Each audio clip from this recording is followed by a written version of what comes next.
Isabella Marino made one fatal mistake. She believed a mafia king could love her more than he loved his crown. Tonight, sitting alone at their anniversary dinner while her husband chooses a phone call over her existence, she finally understands the truth. She married a man who sees her as nothing more than expensive furniture in his penthouse. But what Roman D'Amato doesn't know yet is that the woman he's ignored for 3 years is about to walk out of his life forever. And by the time he realizes what he's lost, she'll be too far gone to ever come back. If you want to see how a woman rises from the ashes of a broken marriage and makes a mafia boss regret every cold word he ever spoke, stay with me until the end. Hit that like button and drop a comment with your city so I can see how far this story travels. The penthouse smelled like failure dressed up as success. Isabella Marino sat at the head of an absurdly long dining table, staring at the flickering candles she'd lit 2 hours ago. The wax had melted halfway down. The risotto had gone cold. The champagne had lost its bubbles. And her husband, the man she'd spent the entire day preparing this anniversary dinner for, was standing in the doorway with his phone pressed to his ear, talking to someone who apparently mattered more than she did. She didn't move, didn't speak. Just watched him the way you'd watch a stranger on the subway, with detached curiosity and the faint recognition that you'd seen this particular brand of disappointment before. Roman D'Amato was a beautiful disaster of a man. 6'3", broad-shouldered, with the kind of sharp jawline that made photographers weep and enemies reconsider their life choices. His dark hair was swept back in that careless way that somehow looked intentional, and his gray suit probably cost more than most people's cars. He wore power like cologne, expensive, overwhelming, impossible to ignore. But right now, standing there in their marble entryway, completely absorbed in whatever criminal logistics were being discussed on that call, he just looked like a very well-dressed asshole. "I don't care what Vitelli says," Roman said into the phone, his voice flat and cold. "If he can't deliver by Thursday, we move to the secondary supplier. No exceptions." Isabella picked up her wine glass. Put it down. Picked it up again. The Bordeaux tasted like expensive regret. "Handle it," Roman said, and ended the call. He slipped the phone into his pocket and finally looked at her. Not the way a husband looks at his wife, more like a CEO glancing at his secretary before asking where his coffee was. "You're still up," he said. "Not happy anniversary, not sorry I'm late, not even hello." "It's our anniversary," Isabella said quietly. Roman's expression didn't change. He walked past her toward the bar, loosening his tie with one hand. "I know what day it is." "Do you?" He poured himself 2 fingers of scotch, neat. "Isabella, I've had a long day. I'm not in the mood for whatever this is." Whatever this is, as if she were some minor inconvenience interrupting his very important schedule of ruining people's lives and laundering money through legitimate businesses. "I made dinner," she said. "I can see that." He took a drink, still not looking at her. "You didn't have to. We've been married for 3 years today." "I'm aware." "Are you?" Isabella's voice cracked slightly, and she hated herself for it. "Because you're acting like you forgot. Or worse, like you don't care." Roman finally turned to face her, and the coldness in his eyes made her stomach twist. This wasn't anger. Anger would have been better. Anger meant he felt something. This was just nothing. A blank, efficient assessment of a problem he didn't have time to solve. "I told you yesterday I had meetings tonight," he said. "You have meetings every night. That's my job. Your job is running a criminal empire, Roman. It doesn't require you to be absent from your own life 24 hours a day." His jaw tightened, the only indication that her words had landed anywhere close to target. "We're not having this conversation again." "We never have this conversation. That's the problem." Isabella stood up, her chair scraping against the marble floor. "When was the last time we actually talked? Not about your business or your enemies or which politician you're bribing this week. When did we last talk about us?" "There is no us separate from my business, Isabella. You knew what you were getting into when you married me." "I married a man who said he loved me. And I do." "You have a really fucked up way of showing it." The profanity surprised them both. Isabella almost never cursed. She'd been raised in a good Italian family where ladies didn't use language like that, where women smiled and nodded and kept their disappointments locked away in pretty boxes. But 3 years of being invisible had worn through her good manners. Roman set his glass down slowly, deliberately. "What do you want from me? I want you to be here." Her voice was shaking now, and she couldn't stop it. "Not physically here. You're always physically here, walking through this penthouse like it's a hotel you're staying at temporarily. I want you to actually see me, to remember that I exist when you're not in the same room as me, to act like I'm your wife instead of—" She gestured helplessly at the cold dinner, the melted candles, the untouched champagne. "Instead of set decoration in your very important life." Roman's expression didn't soften. If anything, it hardened. "You want honesty, Isabella?" Something in his tone made her blood run cold. "What?" "You want to know what I'm thinking, what I actually feel?" She should have said no. Should have turned around and walked away. Should have kept whatever illusion she'd been clinging to intact for just one more night. Instead, she lifted her chin and said, "Yes." The silence that followed felt like falling. "Marrying you," Roman said slowly, each word precisely measured, "was the biggest mistake of my life." Isabella's breath caught. "You were supposed to be temporary," he continued, and his voice was so calm it was almost gentle, almost kind, which somehow made it worse. "A distraction. Something pretty to come home to when I needed a break from the real work. But then you started wanting things. Attention, conversation, love." He said the word like it was a disease. "You started acting like this was a real marriage instead of what it actually is. A business arrangement that I've been too busy to dissolve." She couldn't speak, couldn't breathe, could only stand there while her husband dismantled their entire relationship with the same clinical efficiency he probably used when ordering someone's execution. "I don't love you, Isabella. I'm not even sure I like you anymore. You're needy and exhausting, and frankly, you've become a burden I don't have time for." Her hands were shaking. "Then why did you marry me? Because you were beautiful and quiet, and you didn't ask questions. Because having a wife made me look more legitimate to the people who needed convincing. Because—" He stopped, reconsidering. "It doesn't matter why. The point is, it was a mistake, and I'm done pretending otherwise." Isabella felt something crack inside her chest. Not her heart. That had been breaking in slow motion for months, tiny fractures accumulating until the whole structure was compromised. This was something else, something cleaner. Her dignity, maybe. Or her fear. Whatever it was, its absence made the room feel lighter. "Okay," she said. Roman blinked. "What?" "Okay." Isabella walked around the table, her heels clicking against the marble. "You're right, this was a mistake, all of it." She kept walking, past the cold risotto, past the dead champagne, past the man she'd wasted 3 years loving. "Where are you going?" Roman's voice had changed slightly, still cold but with an edge of something that might have been confusion. "To pack." Isabella, she stopped at the doorway, one hand on the frame, didn't turn around. "Thank you for finally being honest with me. I've spent 3 years wondering what I did wrong, why I wasn't enough to make you care. Turns out, I didn't do anything wrong. You're just incapable of caring about anyone except yourself. You're being dramatic." Now she did turn around, and the look on her face made Roman take a step back. "Dramatic would be staying," Isabella said. "Dramatic would be begging you to love me, or crying, or breaking things. Dramatic would be pretending that any of this—" She gestured at the penthouse, the expensive furniture, the view of the city that had never once made her feel less alone, "was ever worth what I gave up for it." "What did you give up?" Roman's voice was sharp now, defensive. "I gave you everything. This apartment, clothes, jewelry. I gave up my life." The words erupted from somewhere deep, somewhere she'd kept carefully locked away.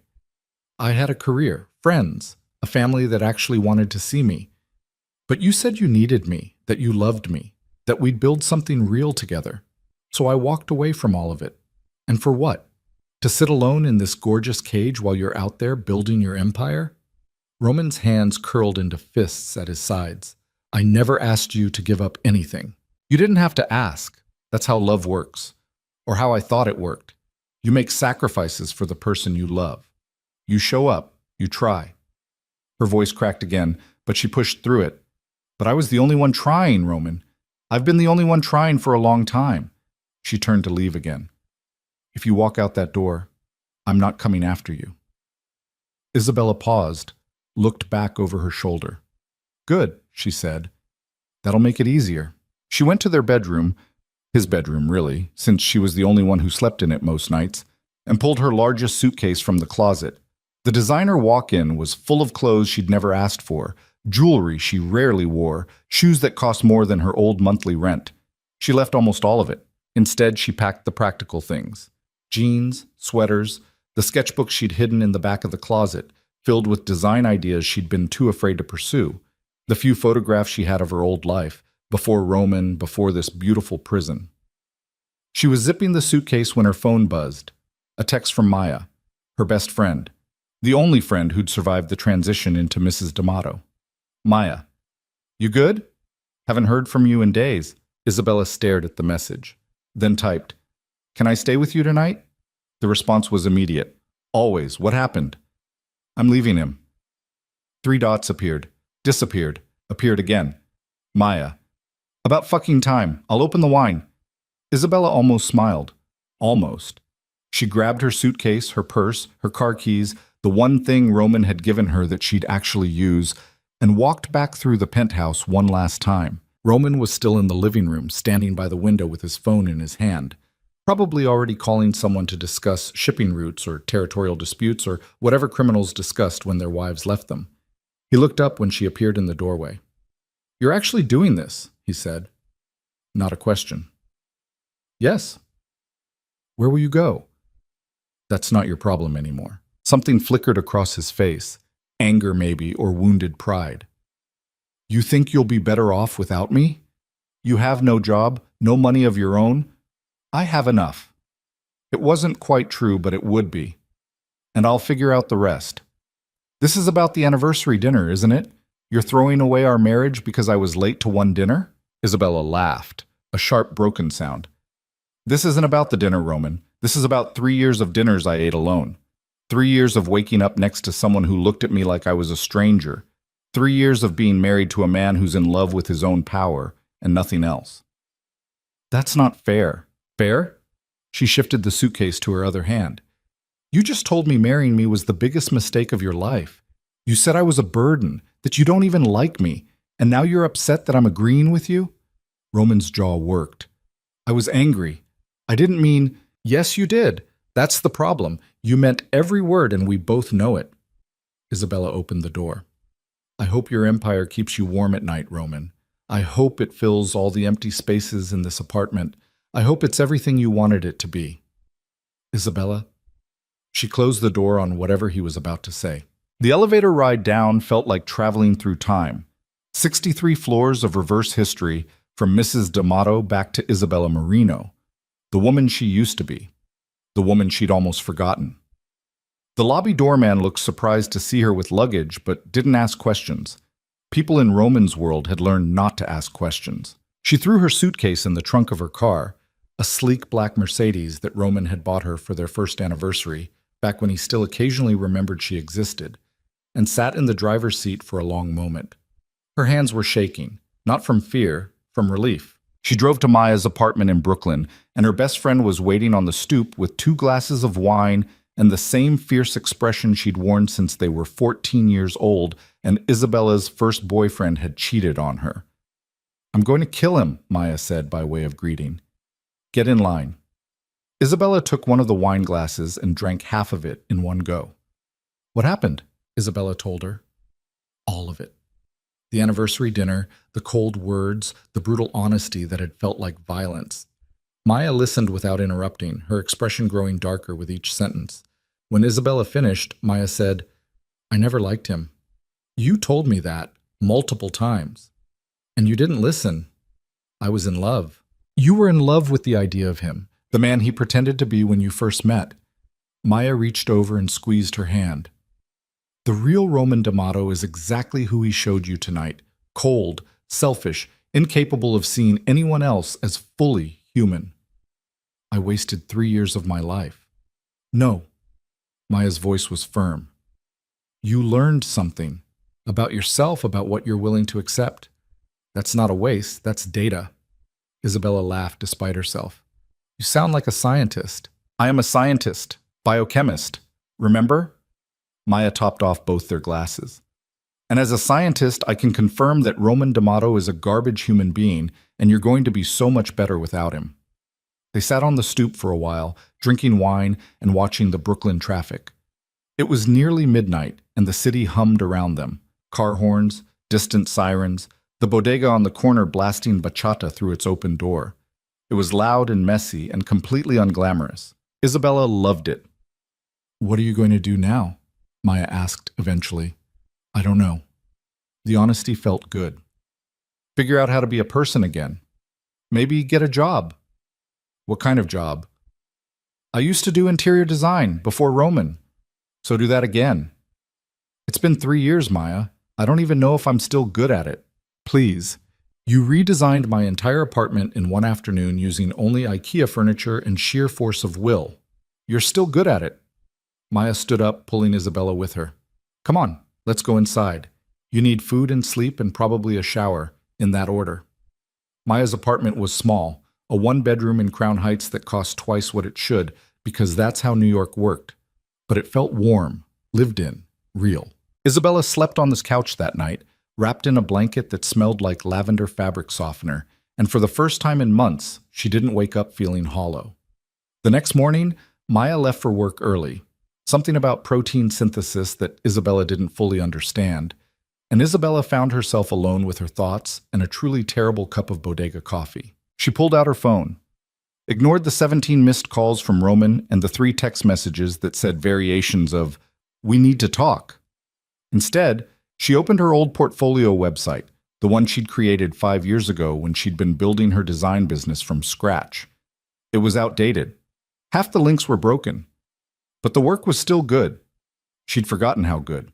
There was the Brooklyn loft she'd turned into a photography studio, all exposed brick and industrial lighting. The West Village brownstone where she'd restored original crown molding and convinced the owners that wallpaper could be elegant instead of grandmotherly. The Tribeca restaurant that had hired her to create an intimate atmosphere in a space the size of an airplane hangar. She'd been talented, driven, confident. Then she'd met Roman, and somehow all of that had dissolved into being someone's wife. Not anymore. Isabella spent the entire day updating her website, reaching out to old contacts, drafting emails to potential clients. Some of them probably wouldn't remember her. Some of them would ask where she'd been for 3 years. She'd tell them the truth. She'd made a mistake, but she was back now. By the time Maya got home that evening, Isabella had sent out 32 emails and had 3 responses, 2 polite rejections and 1 maybe. "A maybe is good," Maya said, reading over her shoulder. "Maybes turn into yeses if you're persistent enough. Or they turn into restraining orders. Only if you're weird about it. Don't be weird about it." Isabella laughed. "I'll try." Over the next week, she fell into a rhythm. Wake up, coffee, job hunting, portfolio refinement. More coffee. Repeat. The maybe turned into a consultation. A young couple in Park Slope who'd bought a fixer-upper and had no idea what to do with it. Isabella met them on a Thursday afternoon, walked through their disaster of a house, and within 30 minutes had a complete vision for the space. They hired her on the spot. It wasn't a huge project, 1 bedroom, 1 bathroom, a living room that needed better flow, but it was hers. Her ideas. Her hands building something real instead of just sitting in a penthouse waiting for a man who'd never cared. She worked 18-hour days, sourcing materials, negotiating with contractors, painting walls at 2 in the morning because the couple couldn't afford to hire it out and Isabella was too excited to sleep anyway. When it was finished 3 weeks later, the transformation was stunning. The couple cried. Isabella almost cried. Maya definitely cried when she came to see it. "You're back," Maya said. And she was. The couple posted before and after photos on Instagram, tagged Isabella. Within 48 hours, she had 6 new inquiries. Within a month, she had 4 projects running simultaneously. Within 2 months, she'd hired an assistant and moved into her own apartment. Nothing fancy, just a studio in Bushwick with good light and questionable plumbing. But it was hers, paid for with money she'd earned herself. Roman called occasionally, left voicemails that she deleted without listening to, sent flowers that she gave to Maya, showed up at her new apartment once, and she'd looked at him through the doorway without opening it and said, "Go away, Roman.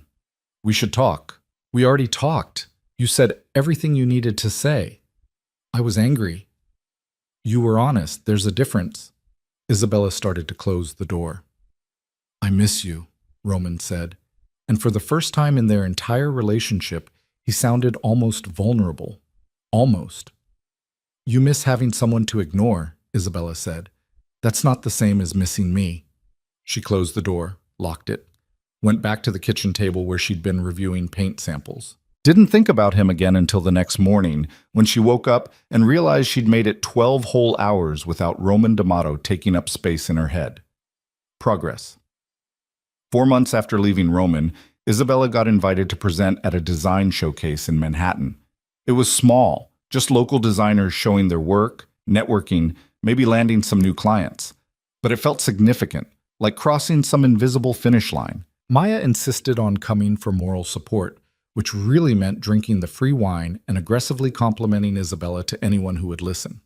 My best friend did that, Maya kept saying, pointing at Isabella's portfolio boards. She's a genius. Hire her. Seriously, hire her. You're embarrassing, Isabella whispered. You're talented.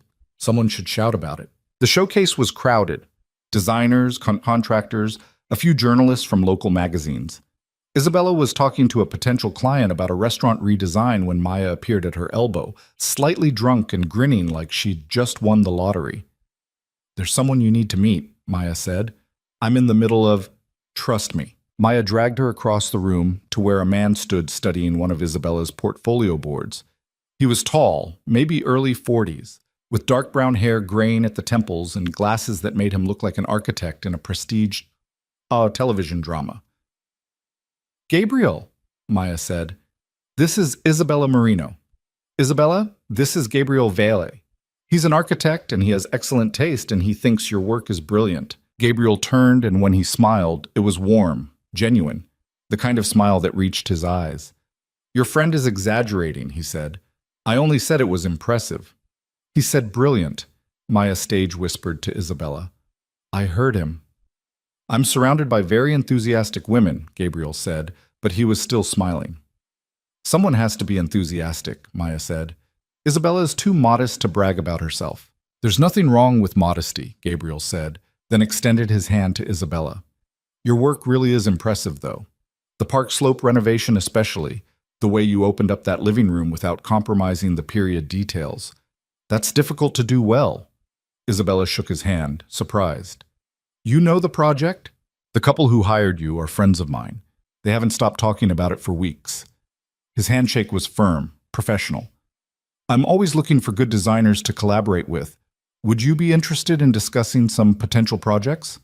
Yes, Isabella said, perhaps too quickly. Gabriel's smile widened. Great. Here's my card.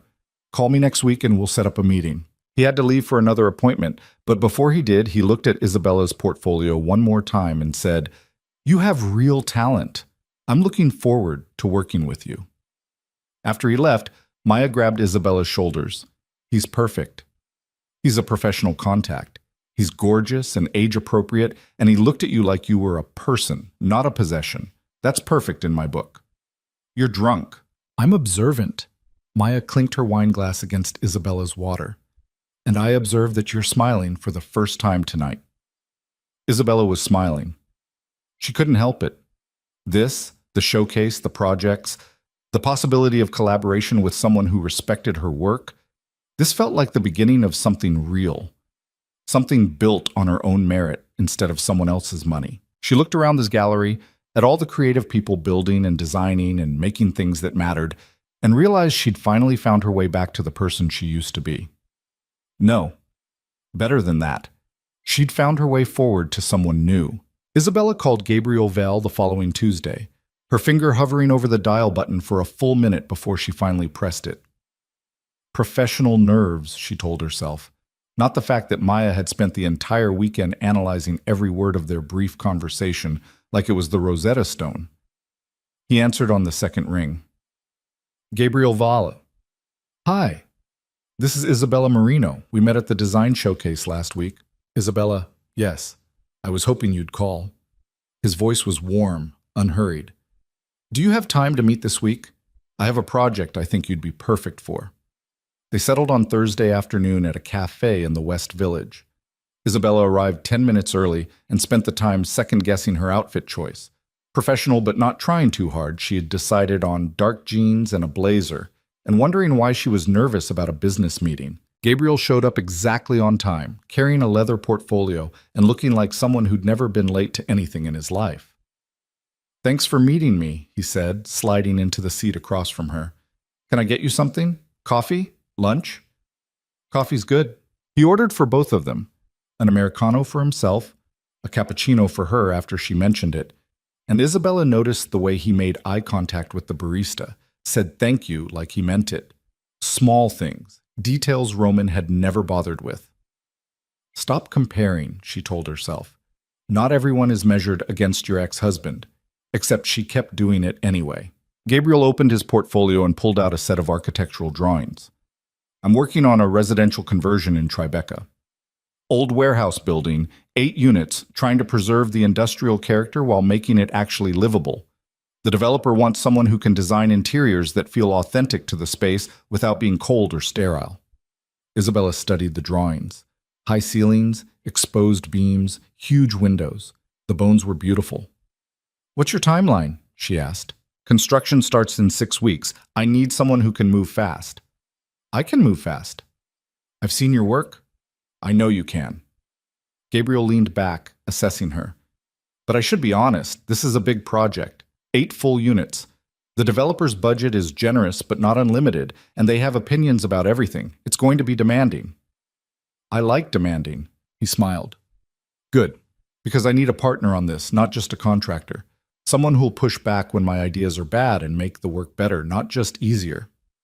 Partner. The word sat strange in Isabella's mouth. Roman had never wanted a partner, he'd wanted an accessory. "I can do that," she said. "Then let's talk specifics." They spent the next 2 hours going through the project details.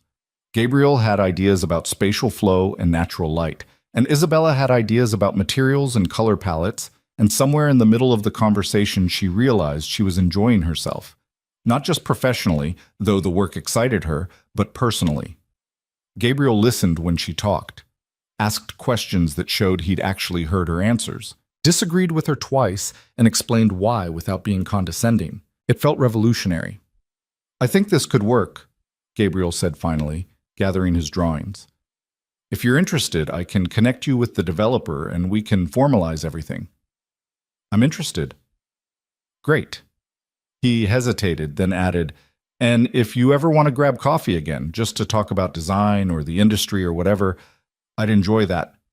It wasn't quite asking her out, but it wasn't not asking her out either.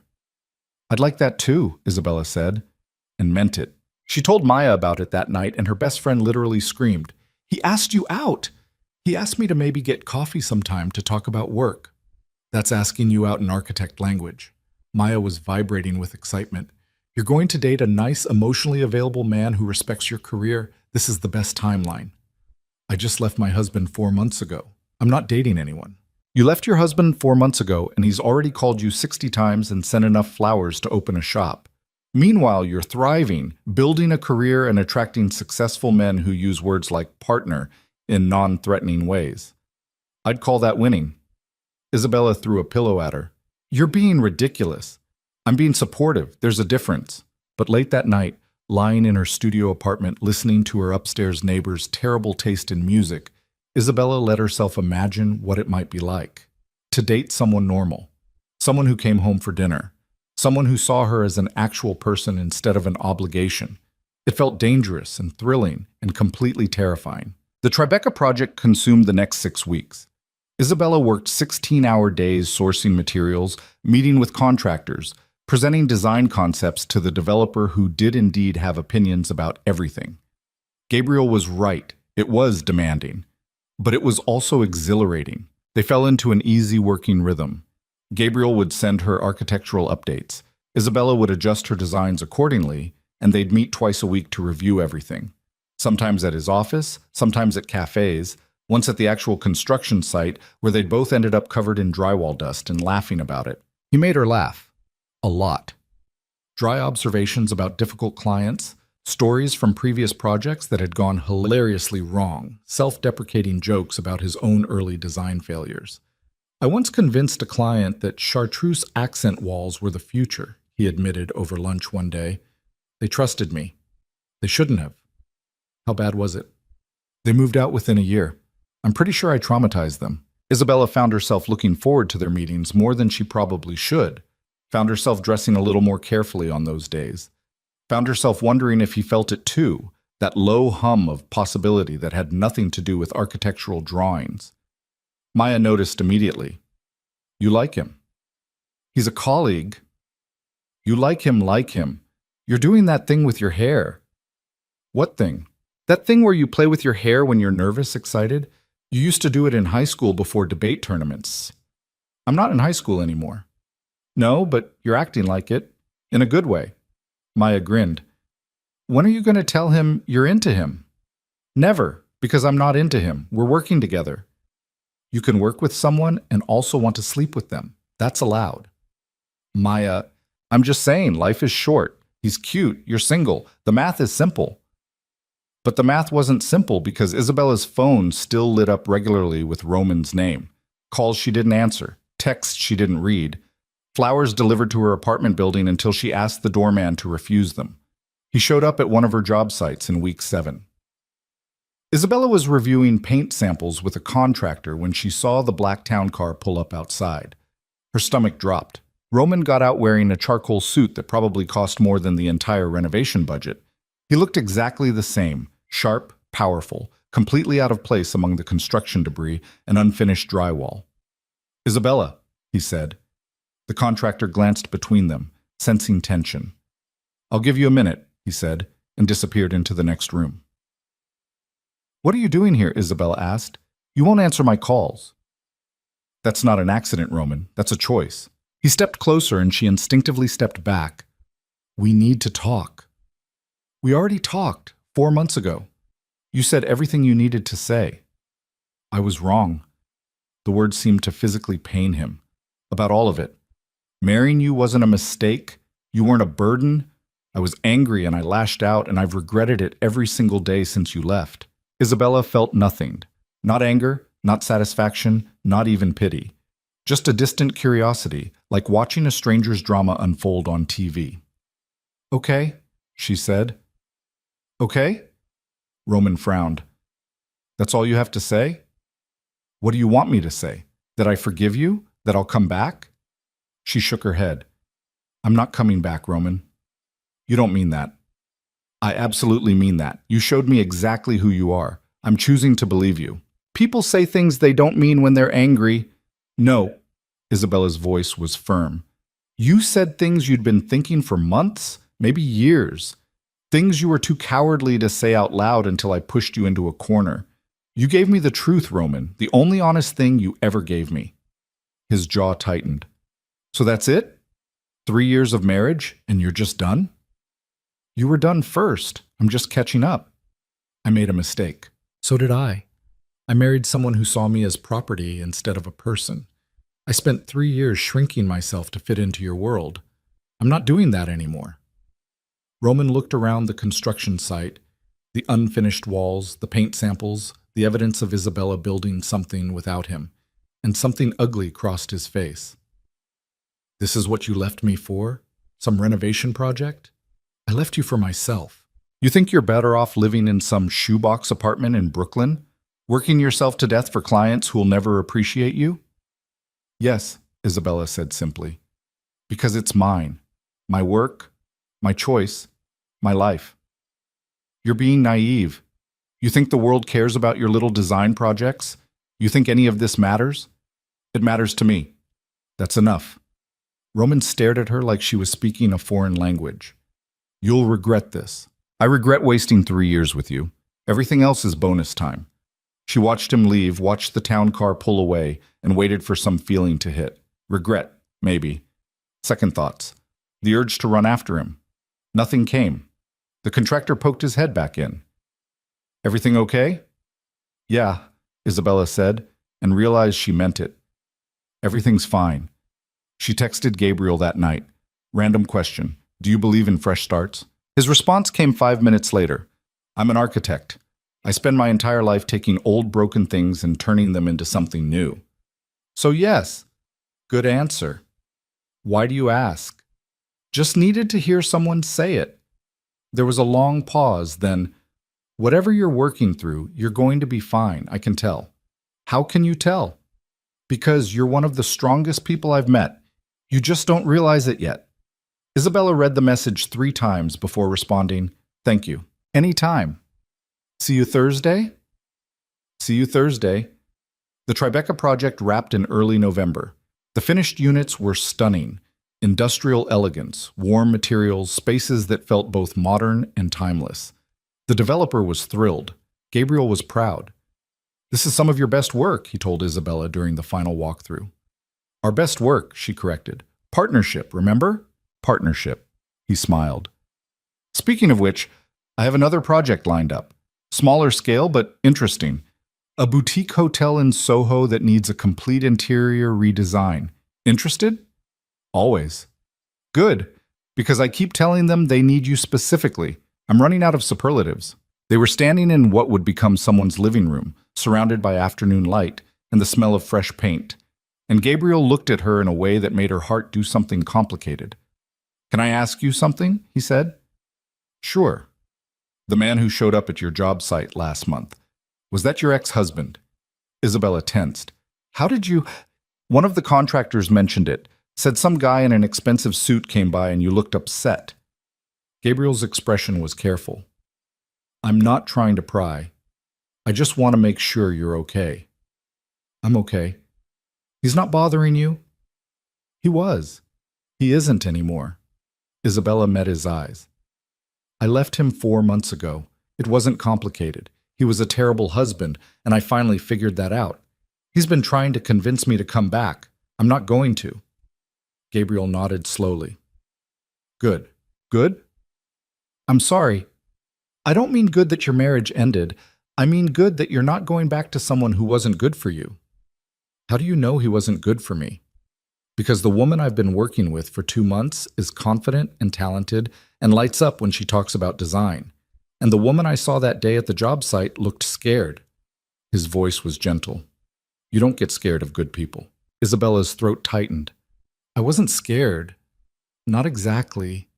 Just tired. Tired of what? Of being made to feel small. Gabriel took a step closer, not crowding her, just closing the distance enough that she could see the gold flecks in his brown eyes. For what it's worth, he said quietly, I think you're remarkable. The work you do, the way you think about spaces, how you fight for your ideas even when clients push back, you're the opposite of small. Gabriel, and I know this is probably terrible timing, and we're colleagues, and I shouldn't complicate a good professional relationship, but I'd really like to take you to dinner sometime. Not a work dinner, an actual date. Isabella's heart was racing. That's a bad idea. Why? Because I just got out of a marriage. Because we work together. Because... She stopped, searching for another excuse and coming up empty. Because I'm a mess. You're not a mess. You're rebuilding. There's a difference. Gabriel, I don't even know if I'm ready to date anyone. Then let's not call it dating. Let's call it 2 people having dinner and getting to know each other better. That's literally the definition of dating. Okay, fine. It's a date, but a low-pressure one. No expectations, just conversation and good food. If it's terrible, we'll laugh about it later and keep being colleagues. If it's not terrible, he shrugged, we'll figure it out from there. Isabella looked at him, really looked. At his open expression, the way he was giving her space to say no, the complete absence of pressure or manipulation or any of the things Roman had weaponized for years. Okay, she heard herself say. Okay? One dinner, low pressure, we'll see what happens. Gabriel's smile was bright enough to light the entire unfinished room. Friday night? Friday night, she told Maya, who promptly lost her mind. I knew it. I called it. I'm a genius. It's one dinner. It's the beginning of your romantic comedy second act. You're the career woman who thought she'd never love again. He's the sensitive architect who shows you that good men exist. Real life doesn't work like romantic comedies. Yours does, apparently. You're literally living the plot of every romance novel I've ever read. I hate you. You love me. What are you wearing? Isabella ended up wearing a dark green dress she'd bought years ago and never had occasion to wear. Simple, elegant, the kind of thing that made her feel like herself instead of trying to be someone else. Gabriel picked her up at 7, and if he was nervous, he hit it better than she did. You look beautiful, he said. You look terrified. He laughed. Little bit. I haven't done this in a while.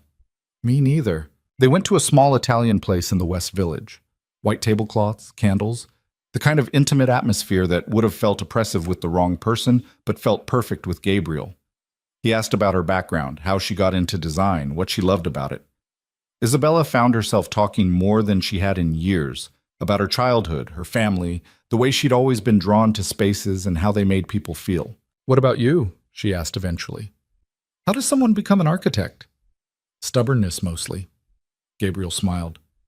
My dad wanted me to be a lawyer. I spent 2 years in law school being miserable before I finally admitted I hated it and switched to architecture. How'd he take it? Not well.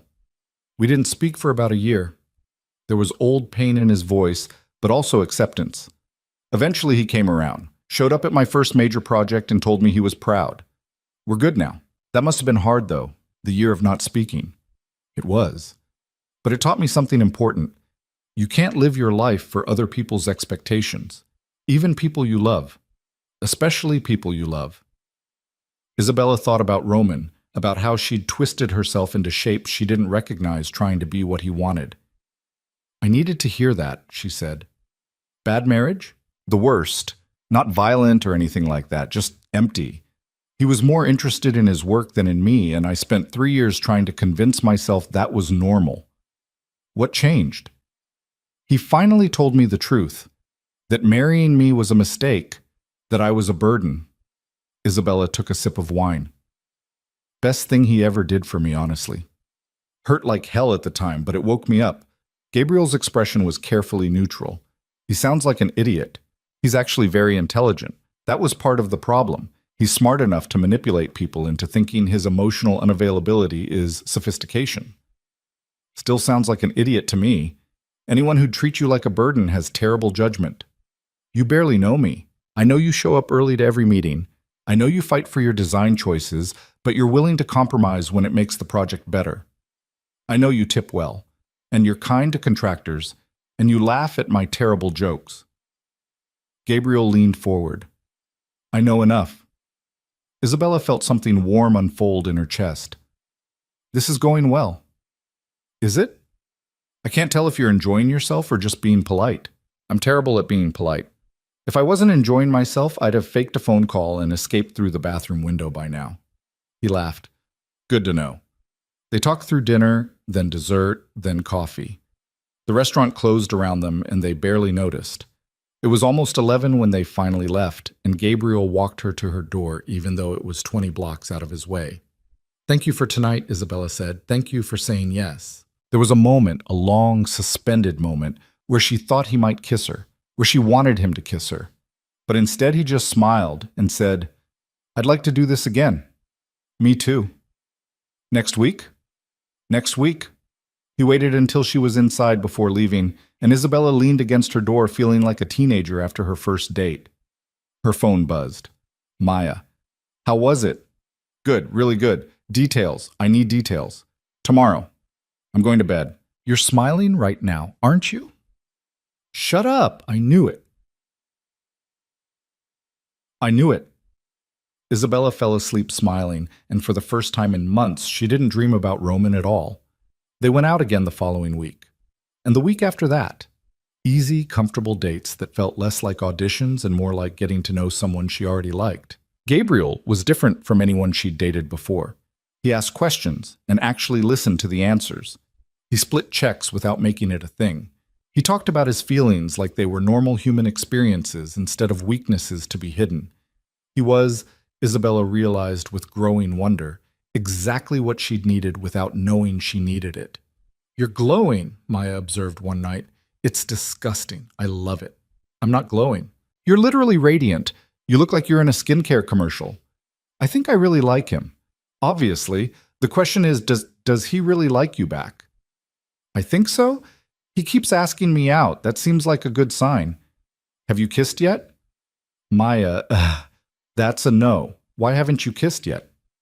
Because we're taking it slow, like adults. Adults kiss.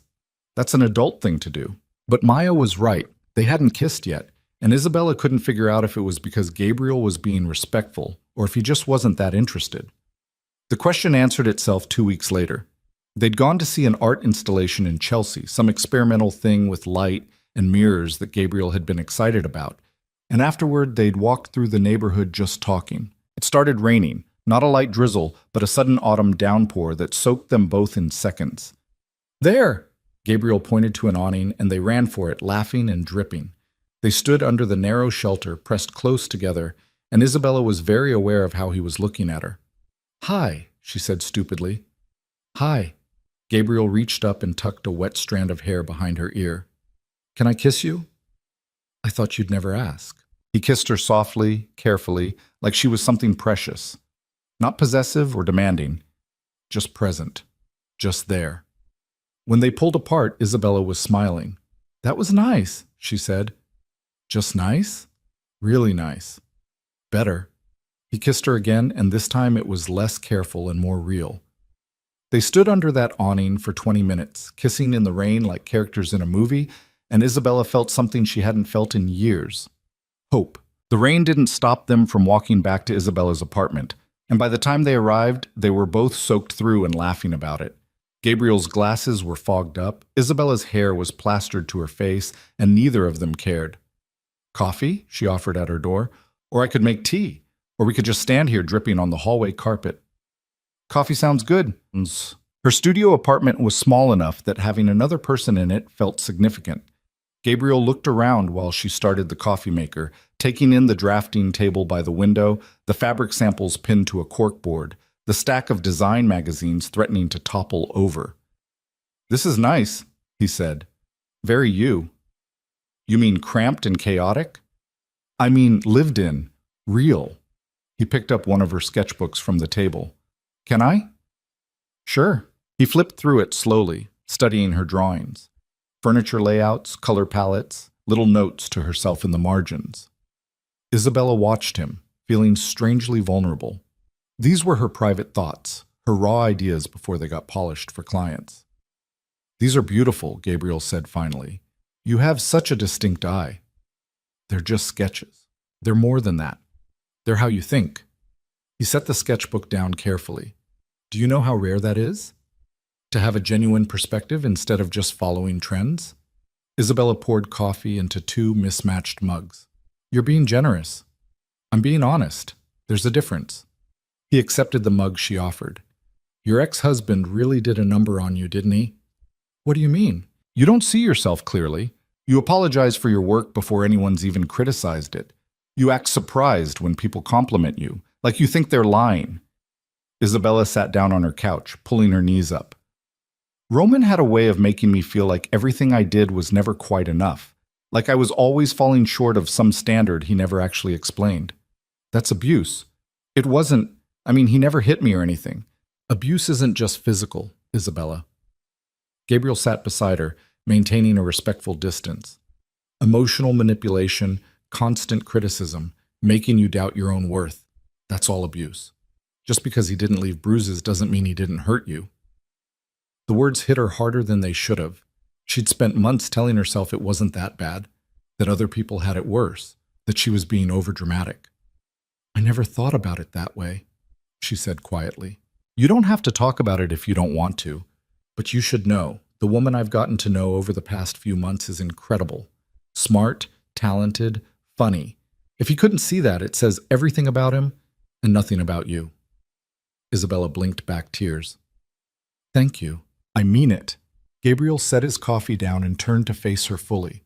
"I know this is new, whatever this is between us. And I know you're still figuring things out after your marriage, but I want you to know, I see you, the actual you, and I like what I see." She kissed him then, coffee-flavored and grateful, and maybe a little desperate. He kissed her back, his hands gentle on her face. And for the first time in years, Isabella felt like someone was really paying attention. They didn't sleep together that night. Both of them seemed to understand without saying it that rushing wasn't necessary. Instead, They stayed up talking until 3 in the morning, curled up on her small couch, and when Gabriel finally left, Isabella felt lighter than she had in months. Work got busier. The boutique hotel project was more complex than either of them had anticipated, with a client who changed their mind every other day and a budget that kept shrinking. Isabella and Gabriel spent hours problem-solving together, sometimes at his office, sometimes at hers, occasionally at the construction site itself. They were good together, not just romantically, though that was going well too, but professionally.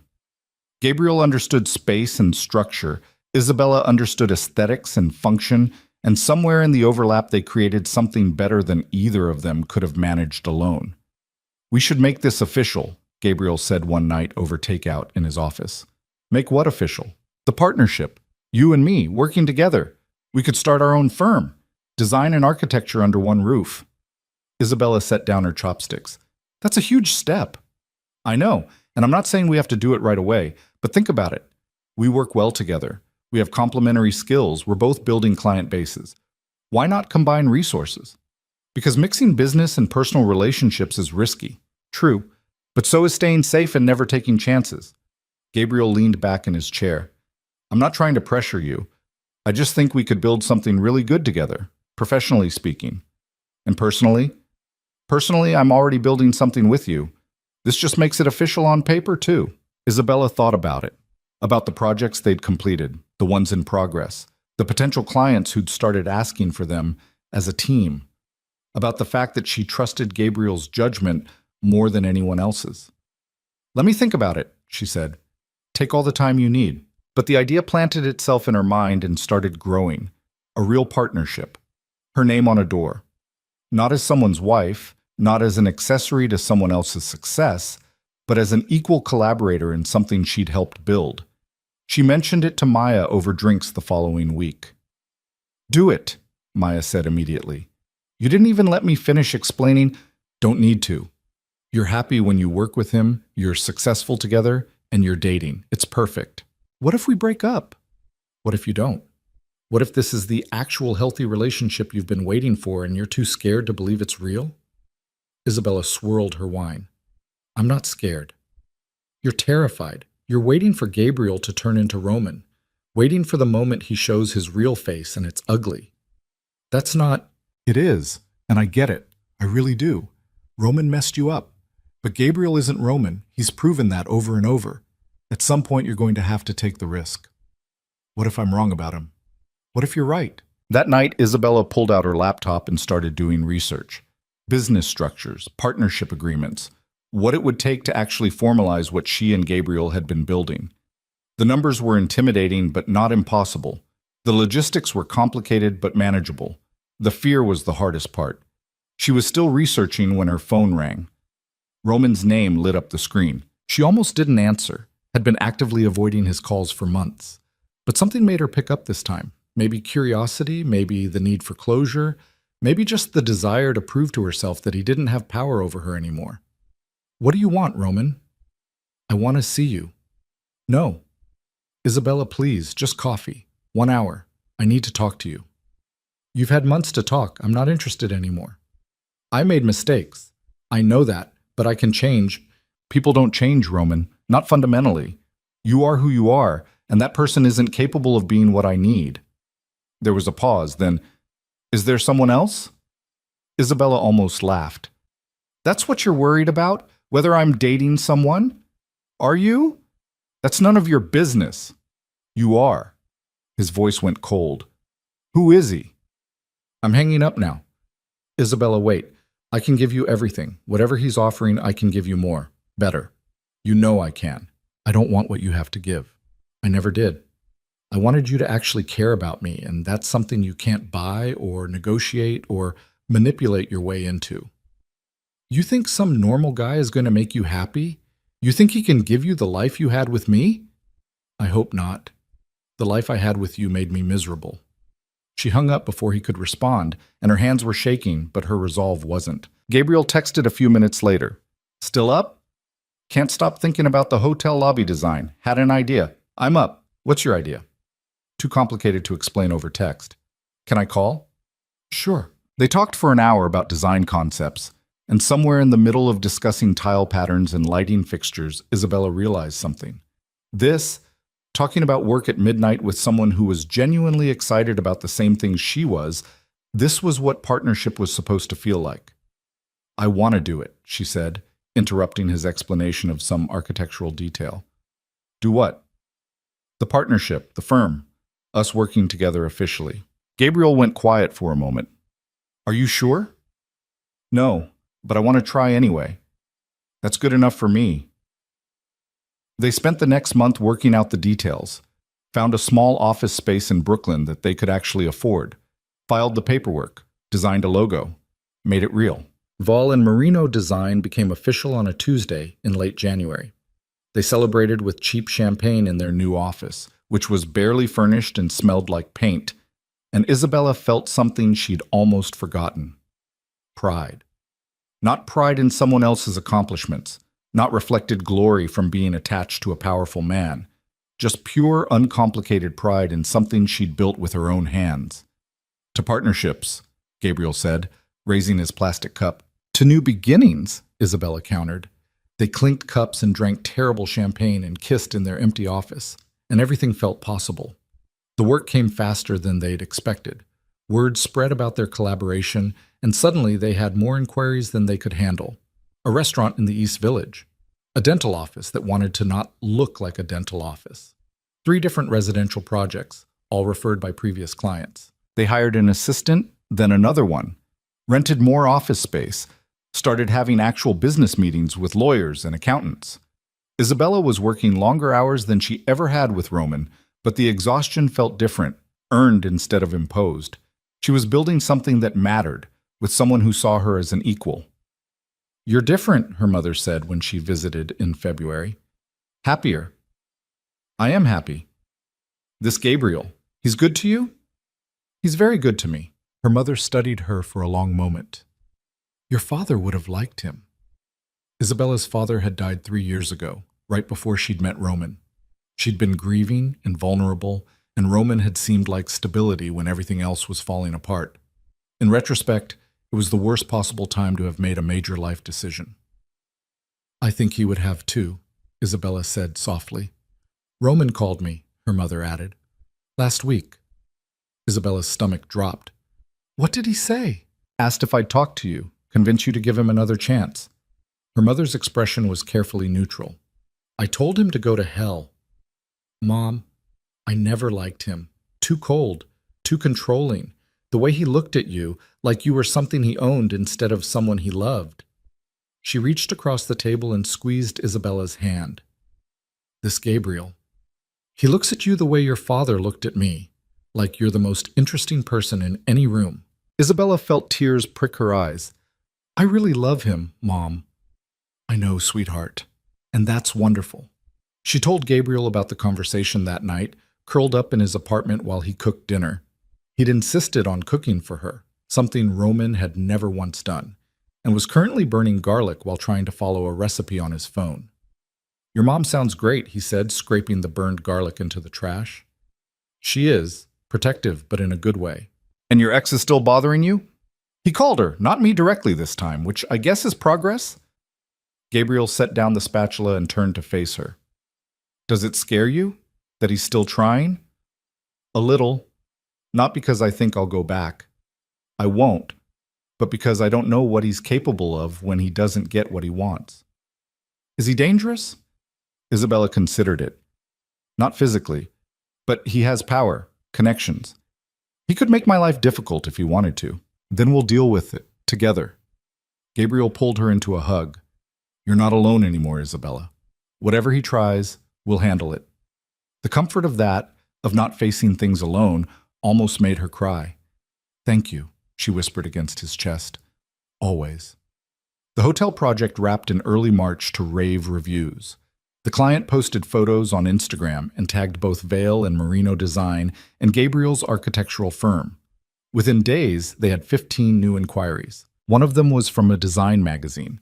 They wanted to feature the hotel and interview both Gabriel and Isabella about their collaborative process.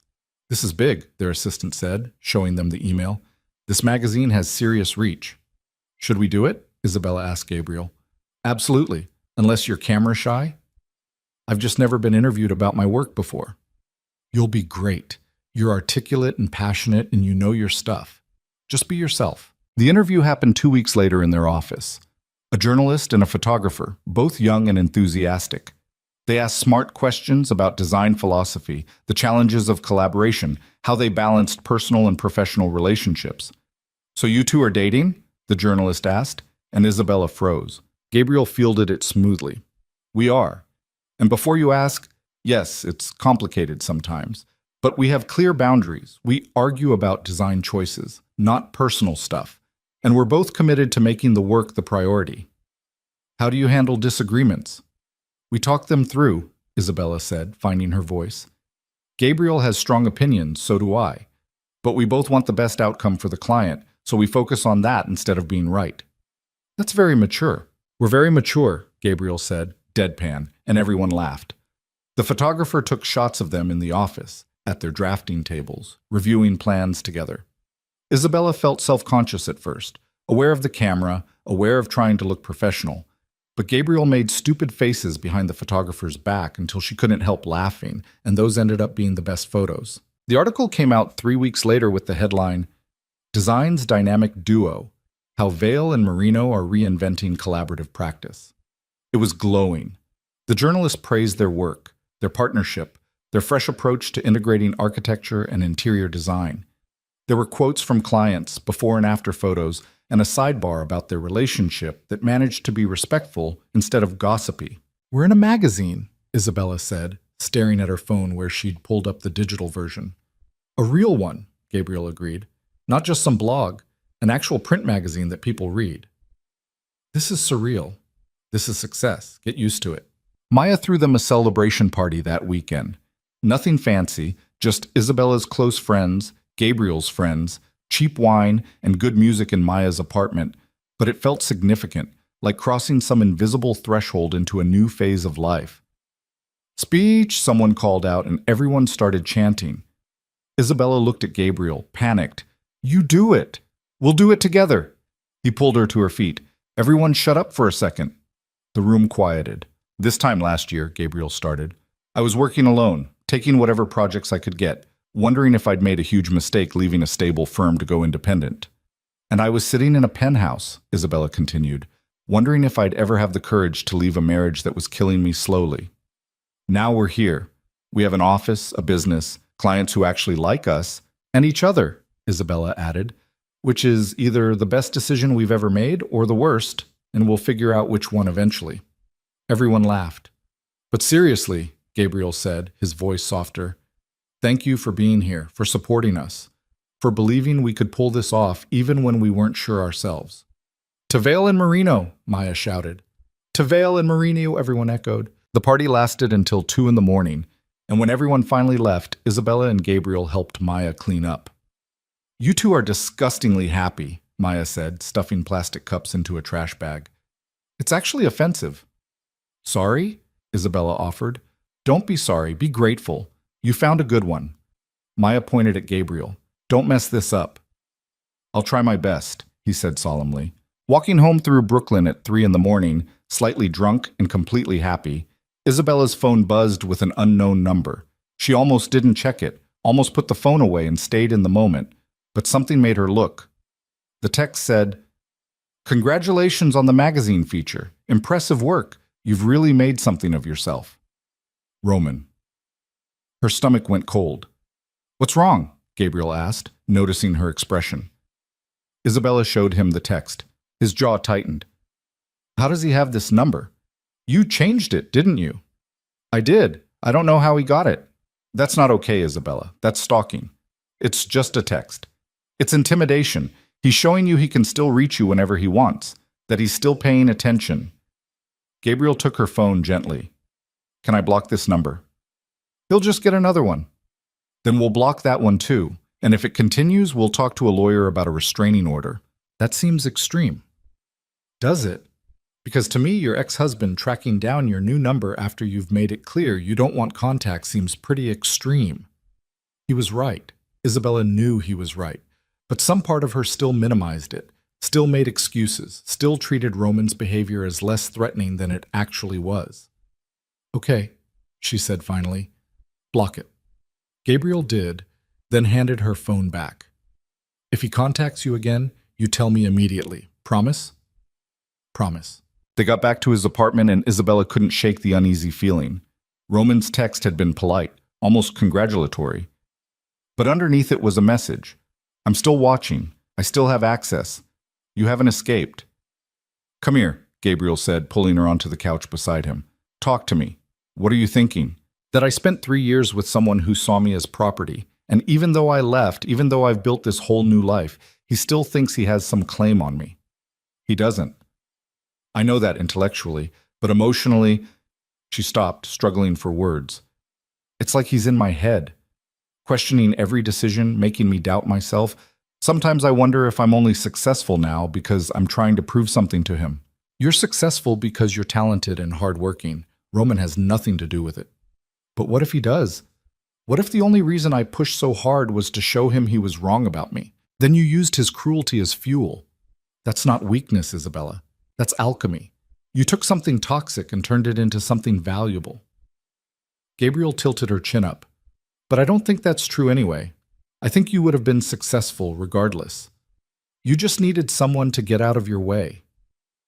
Isabella kissed him for that, for understanding, for seeing her clearly, for not making her feel crazy for still processing what Roman had done to her.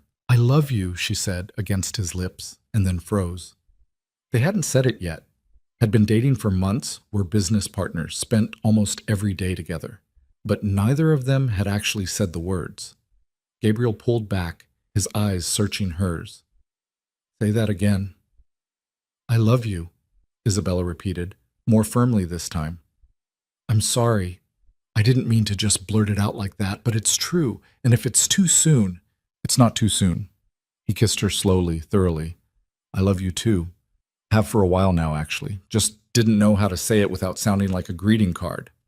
They both laughed, and the tension broke, and everything felt right again. Later, lying in his bed while Gabriel slept beside her, Isabella checked her phone one more time. No new messages, no unknown numbers, just the quiet digital silence of a life moving forward. She deleted Roman's text, blocked the number herself just to be sure, and set her phone aside. Whatever he was trying to do, whatever game he was playing, she wasn't going to participate. She had better things to focus on. The morning after felt like the first day of something Isabella couldn't quite name yet. She woke up in Gabriel's bed with sunlight streaming through the windows and his arm draped across her waist, and for a moment she just lay there breathing. "You're thinking too loud," Gabriel mumbled into his pillow. "How can thinking be loud?" "I can feel your brain working from here. What's wrong?" "Nothing's wrong. I'm just—" Isabella rolled over to face him. "I'm happy, and that's weird.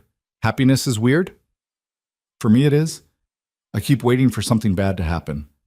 Gabriel opened one eye. "What if nothing bad happens?" "It seems statistically unlikely. You're very cynical for someone who just said I love you last night." "I can be cynical and in love. Those aren't mutually exclusive." He kissed her forehead. "Fair point. Coffee?" They made breakfast together in his small kitchen, and Isabella burned the toast while Gabriel overcomplicated the eggs, and it was domestic and imperfect and exactly what she needed. Her phone rang while they were eating, an unknown number. She let it go to voicemail. "You okay?" Gabriel asked. "Just being cautious." The voicemail notification popped up a minute later. Isabella hesitated, then played it on speaker. "Miss Marino, this is Jennifer Chen from the Metropolitan Design Awards Committee. We'd like to inform you that your boutique hotel project has been nominated for Best Interior Transformation. The ceremony is June 15th at the Plaza Hotel. Please call us back to confirm your attendance. Congratulations." Isabella stared at her phone. Gabriel stared at her. "Did that just happen?" she asked. "I think so. Play it again." She did. Same message, same words, same impossible reality. "You got nominated for a Metro Award," Gabriel said slowly, like he was testing the words. "We got nominated. It's our project. The award is for interior design. That's you." Isabella's hands started shaking. The Metro Awards were huge, industry-defining, the kind of thing that could make an entire career. I need to call them back, she said. You need to celebrate first. Gabriel, no, I'm serious. This is massive. You're allowed to be excited for 30 seconds before you start overthinking it. So she let herself be excited. Let Gabriel spin her around his kitchen while she laughed. Let herself imagine what it would be like to actually win. Let herself feel proud without immediately qualifying it. Then she called the committee back and confirmed her attendance, and the reality of it hit her all over again. I need a dress, she said after hanging up. You have dresses. Not a Metro Award dress, that's a whole different category of dress. Isn't the ceremony 3 months away? Which gives me barely enough time to find something perfect. Gabriel smiled. You're adorable when you're panicking. I'm not panicking, I'm planning. There's a difference. She called Maya immediately, who screamed so loud Isabella had to hold the phone away from her ear. You're going to the Metro Awards, do you know what this means? That I need to buy an uncomfortable dress and make small talk with people way more successful than me. It means you've made it, Isabella. This is the big leagues. I'm nominated. That doesn't mean I'll win. Doesn't matter. Being nominated is enough. This is validation. Proof that you're not just good. You're recognized as good. Isabella felt something warm expand in her chest. Thank you. For what? For always believing I could do this, even when I didn't believe it myself. That's what best friends are for. Now let's talk about this dress situation. They spent the next hour discussing designers and styles and whether Isabella could pull off a backless gown. Gabriel listened to the entire conversation with an amused expression, occasionally offering opinions that were immediately vetoed. Men don't understand formal wear, Maya declared. No offense, Gabriel. None taken. I wore the same suit to 3 weddings last year. See? Exactly my point. Work exploded after the nomination was announced. Apparently being recognized by the Metro Awards made everyone suddenly want to hire them. Their calendar filled up months in advance, and they had to start turning down projects, something that felt both thrilling and terrifying. We're going to need more staff, Gabriel said, reviewing their project pipeline. At least 2 more designers, maybe another architect. Can we afford that? Can we afford not to? We're losing opportunities because we don't have capacity. Isabella looked at the spreadsheet, at all the numbers that represented their success, and felt the familiar flutter of imposter syndrome. What if this is temporary? What if we expand too fast and then everything dries up? What if it doesn't? What if this is just the beginning? Gabriel closed his laptop. I know you're scared. I am too. But we're good at this, Isabella. The work proves it. We have to trust that. When did you become so wise? I've always been wise. You're just finally noticing. She threw a pen at him. They hired 2 junior designers and another architect over the next month. The office got crowded in the best way, full of creative energy and debates about color theory and the occasional argument over whose turn it was to make coffee. Isabella loved it. Loved being a boss, a mentor, someone who got to shape other people's careers. She remembered being that junior designer once, hungry and uncertain, and she tried to be the kind of leader she'd needed back then. You're really good at this, one of the new hires told her after a design review. The teaching part, I mean. You make it make sense. Thanks. I'm still figuring it out as I go. Doesn't show. That became the theme of those months. Not showing the uncertainty even when it was there. Projecting confidence for the team, for clients, for herself until it started feeling real. The divorce papers arrived in early May. Isabella had filed months ago, but Roman had dragged his feet on signing them, using every legal delay his expensive lawyers could manufacture. Now they sat on her desk in a manila envelope, official and final. You okay? Gabriel asked, seeing them. Yeah, it's just weird. 3 years of my life reduced to legal documents. Shitty 3 years, though. True. Isabella opened the envelope and scanned the papers. Everything looked correct. Division of assets, which was minimal since she'd left with basically nothing, and the formal dissolution of their marriage. I should feel something, right? Relief or sadness or anger? You should feel whatever you feel. There's no should about it. What she felt was tired. Not exhausted, just done. Ready to close that chapter completely and move on. She signed the papers and sent them back to her lawyer that afternoon. And when it was done, she took off her wedding ring, which she'd been wearing on her right hand as a reminder of lessons learned, and dropped it in her desk drawer. How does it feel? Maya asked when Isabella told her. Anticlimactic. I thought I'd feel more dramatic about it. You already did the dramatic part. You left him, built a new life, fell in love with someone healthy. The paperwork is just bureaucracy. I'm officially single again. You're officially free. There's a difference. That night, Gabriel took her to dinner at a nice restaurant in Manhattan. Not celebratory exactly, just marking the moment.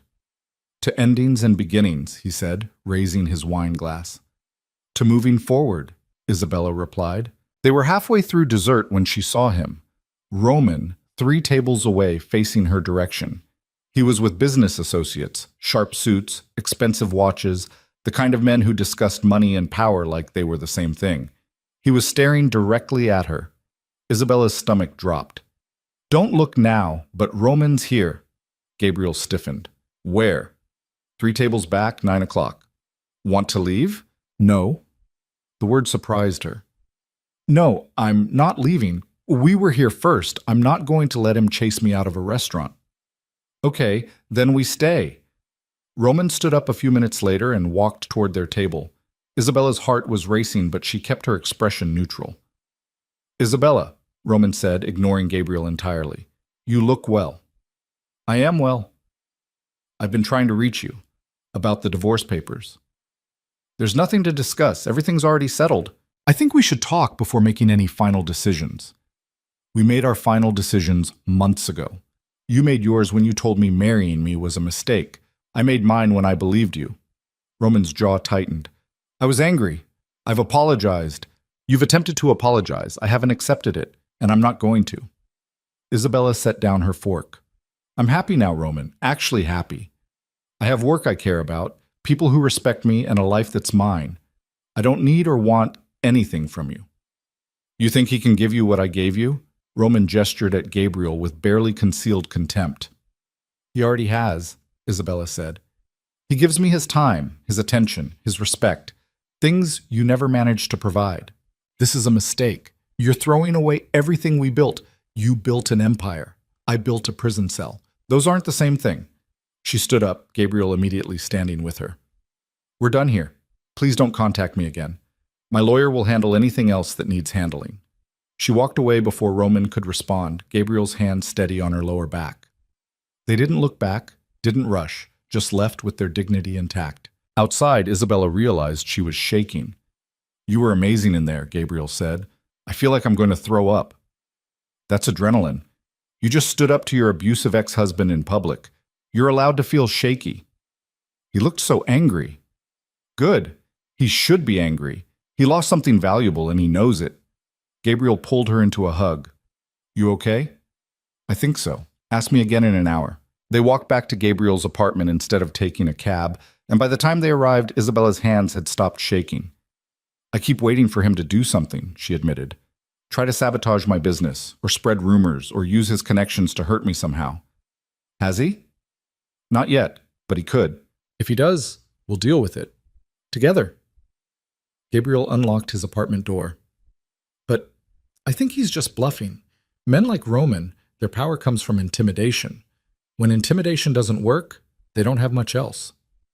You sound very confident about that. I'm confident about you. You're not afraid of him anymore, and he knows it. That's why he's grasping at straws. Isabella hoped he was right. June 15th arrived faster than she expected.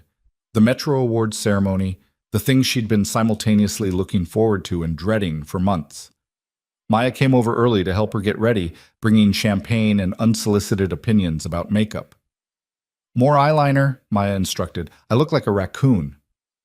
You look like a sophisticated raccoon who's about to accept a major award. I'm probably not going to win. With that attitude, definitely not. Fake it till you make it, Isabella. The dress she'd finally chosen was emerald green silk, elegant without being fussy, expensive enough to signal success without looking like she was trying too hard. She'd agonized over the choice for weeks before Maya had physically removed her credit card and purchased it. You look incredible, Gabriel said when he arrived to pick her up. You have to say that. You're contractually obligated as my boyfriend. I'm saying it because it's true. You're going to be the most beautiful woman there. Liar. But thank you.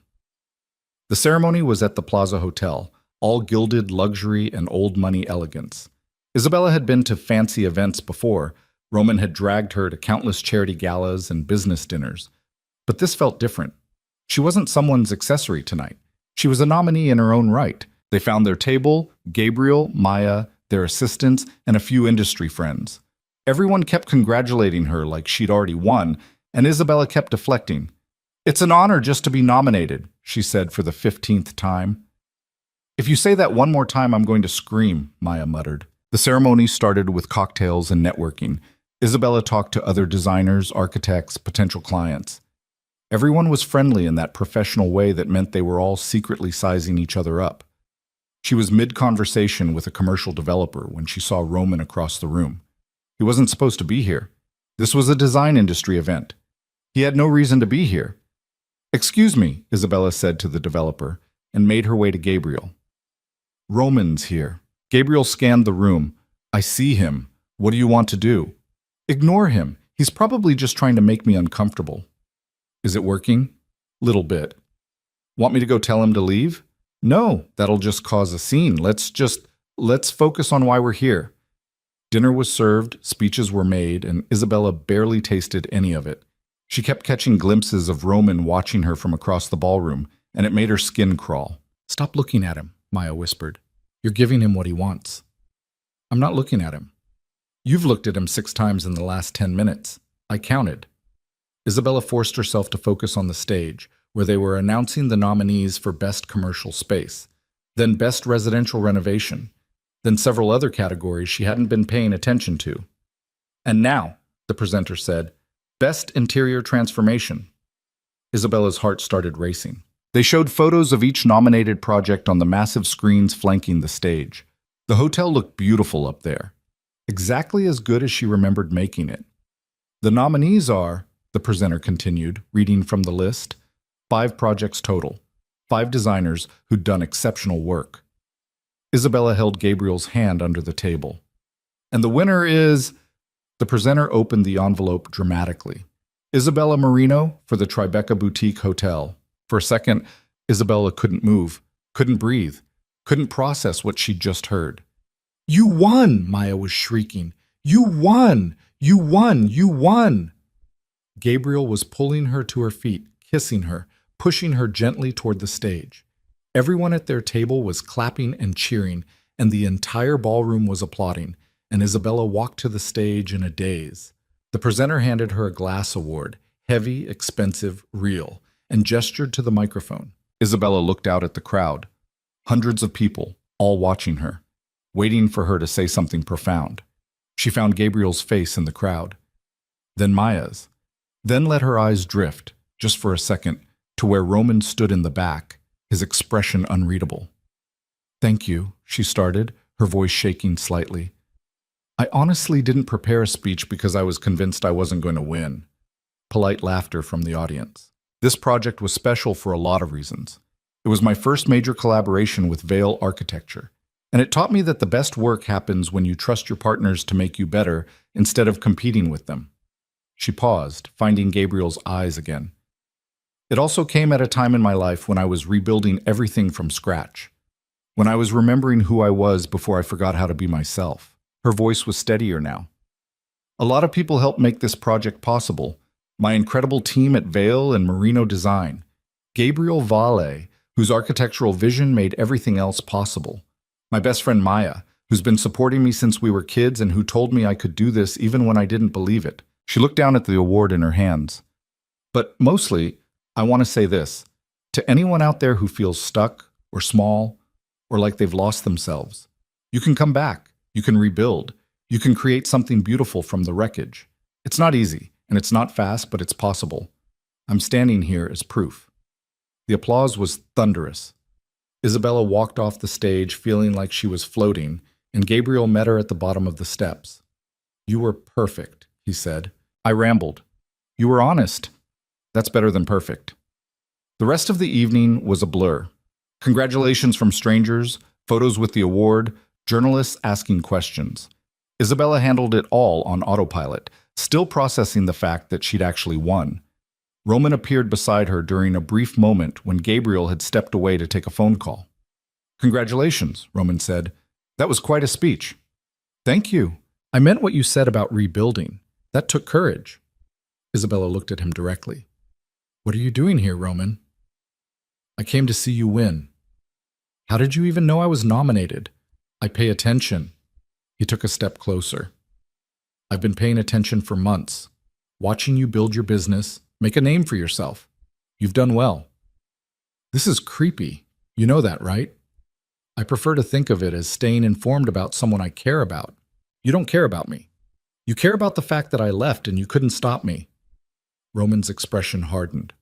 You're making a mistake with him. With Gabriel? That's the least mistake-like thing I've ever done. He's ordinary, Isabella, safe and boring and completely beneath you. He's kind. He's present. He sees me as an actual person. Isabella shifted the award to her other hand. Everything you weren't. I can change? No, you can't. And even if you could, I wouldn't want you to. Because the problem wasn't just how you treated me.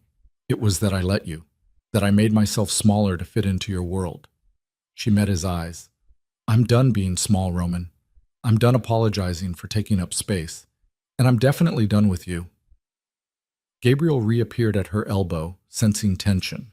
Everything okay? Everything's fine, Isabella said. Roman was just leaving. Roman looked between them, and for the first time since she'd known him, he looked defeated. Congratulations again, he said quietly, and walked away. Isabella watched him go and felt nothing. Not triumph, not pity, just a distant sense of closure. That looked intense, Gabriel said. It was, but it's done now. Really done. They left the ceremony an hour later, Isabella still carrying her award like it might disappear if she set it down. The trophy felt solid in her hands, proof that she'd actually accomplished something, that she'd rebuilt herself into someone worthy of recognition. Where to? Gabriel asked as they stood on the plaza steps. Honestly, I just want to go home, order pizza, change into sweatpants, process the fact that this actually happened. Best idea I've heard all night. They went back to Isabella's apartment because it was closer. Maya joined them, bringing wine and refusing to let anyone be self-deprecating. You won a Metro Award, Maya kept saying. You're not allowed to downplay this. I'm not downplaying it. It hasn't sunk in yet. Let it sink in. You earned this, Isabella. All of it. They stayed up until 3 a.m, eating cold pizza and drinking cheap wine and talking about everything and nothing. At some point, Maya fell asleep on the couch and Gabriel pulled Isabella close. How are you feeling? He asked quietly. Honestly, terrified. Of what? That this is the peak, that everything's downhill from here. Or maybe this is just the beginning. Maybe there are more awards, more projects, more success ahead. When did you become an optimist? When I met you. He kissed her temple. You make me believe good things are possible. Isabella thought about that, about how far she'd come from the woman sitting alone at a candlelit table waiting for a husband who'd never valued her, about the business she'd built, the love she'd found, the life she'd created from nothing. Good things are possible, she said finally. I'm starting to believe that too. The morning after the Metro Awards, Isabella woke up to her phone exploding with notifications. Emails from potential clients, congratulations from industry contacts, interview requests from design publications. Her Instagram had gained 3,000 followers overnight. This is insane, she said, scrolling through messages while Gabriel made coffee. This is what happens when you win major awards. People notice. I don't know if I'm ready for people to notice. Too late. You're officially successful. Might as well get used to it. Maya was still asleep on the couch, snoring softly with one arm flung over her face. Isabella covered her with a blanket and sat down at her small dining table with her laptop. The first email was from a luxury hotel chain. They wanted to discuss a complete redesign of their Manhattan flagship property. 30 floors, 200 rooms, multiple restaurants, and event spaces. The budget they mentioned made Isabella's eyes water. Gabriel, she said carefully, come look at this. He read over her shoulder and let out a low whistle. That's a massive project. Too massive. We're not ready for something this big.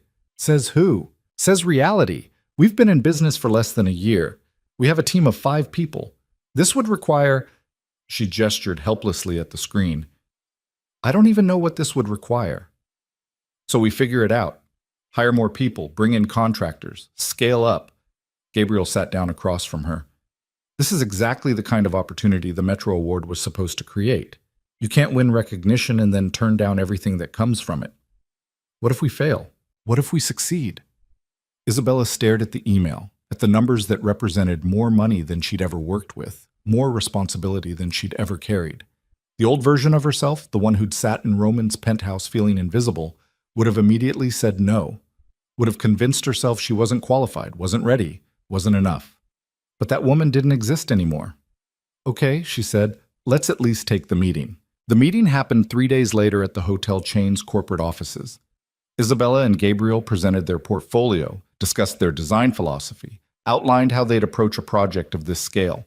The executives asked hard questions, pushed back on timelines, negotiated on budget.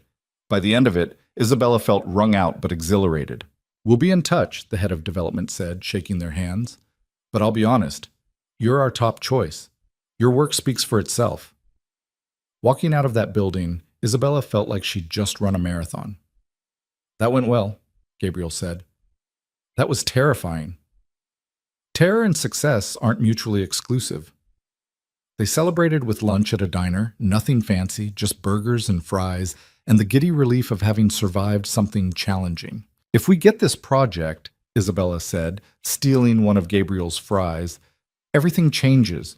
We'll need a bigger office, more staff, actual HR policies, business insurance, project managers, maybe an accountant who doesn't look at our spreadsheets and cry. Our accountant doesn't cry.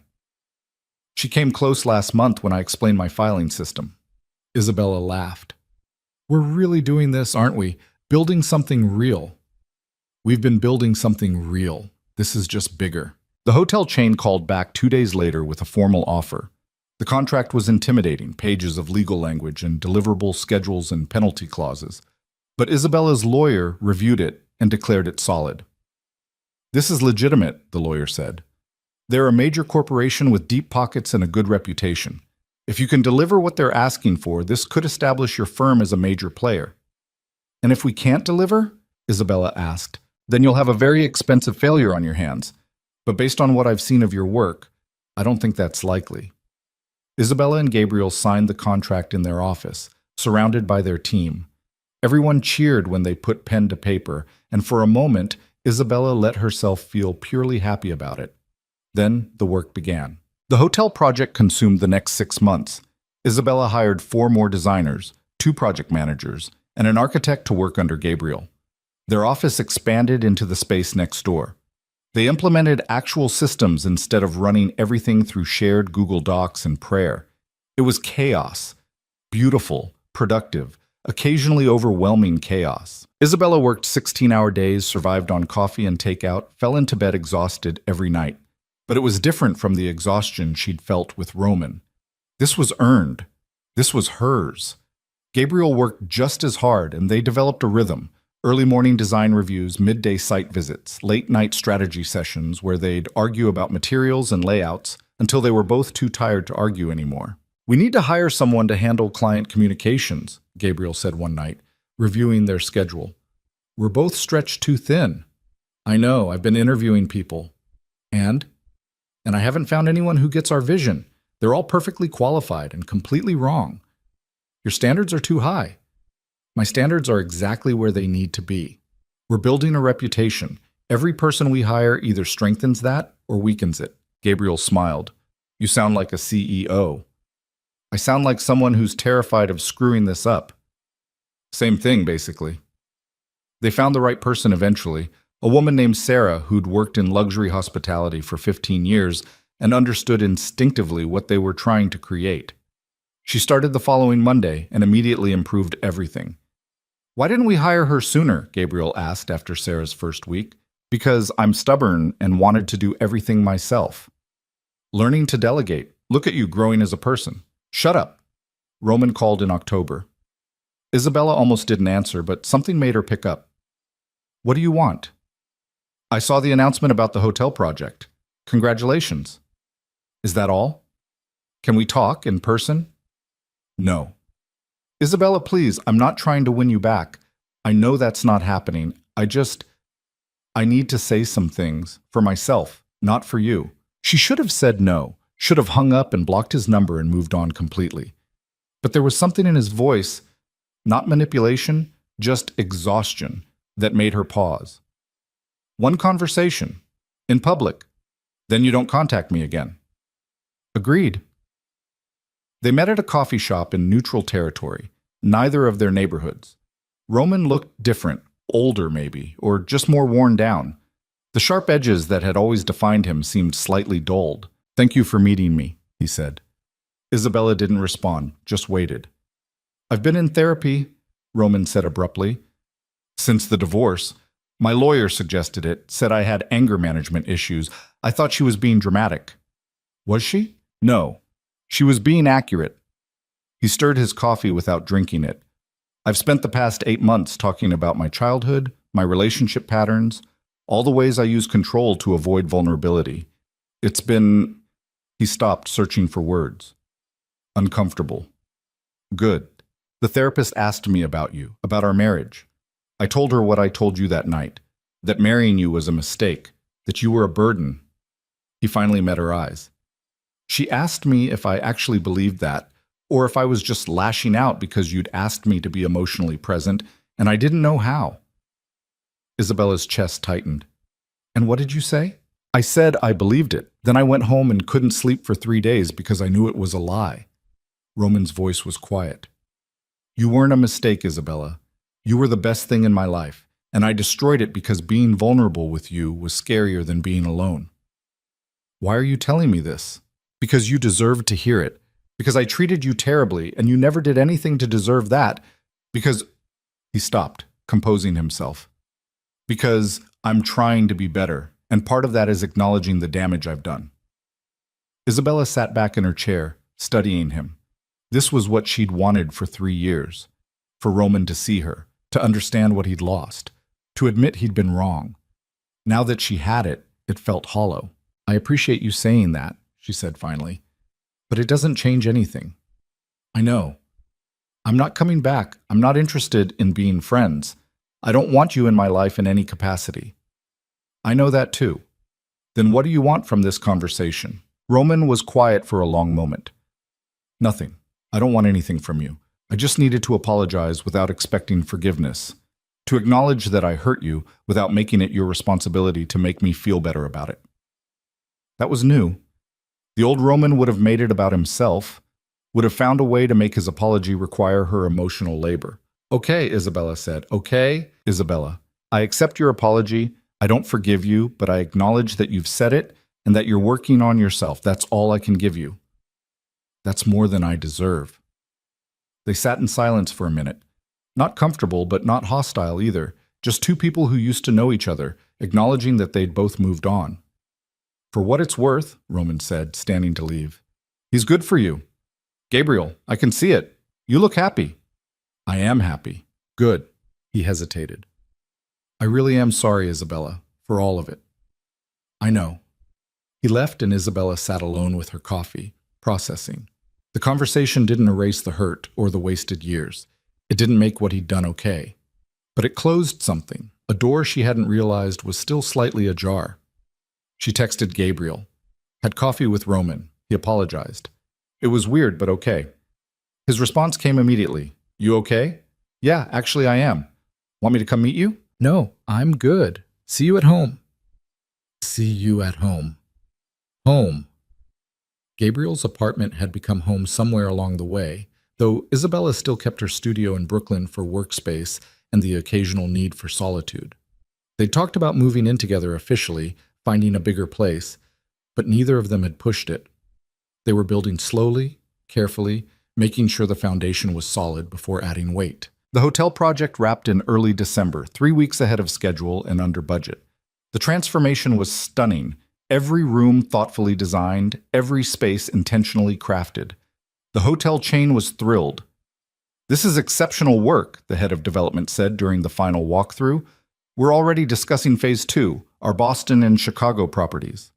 We'd be honored, Isabella said, and meant it. The official opening was scheduled for mid-January, but the hotel threw a preview event for industry people and press. Isabella wore a black dress, simpler than the Metro Awards gown, but no less confident. She'd learned that confidence looked different now, less about armor, more about comfort in her own skin. The event was packed. Designers, architects, journalists, potential clients. Everyone wanted to see the project that had taken a young firm from emerging to established in less than a year. Isabella worked the room with Gabriel at her side, answering questions, accepting compliments, already thinking about the next project. Somewhere in the past year, she'd stopped feeling like an imposter and started feeling like someone who belonged in these spaces. "You're glowing," Maya said, appearing with champagne. "It's disgusting." "You've used that line before. It's still true. Look at you. Successful businesswoman, happy relationship, fancy hotel opening. You're living the dream."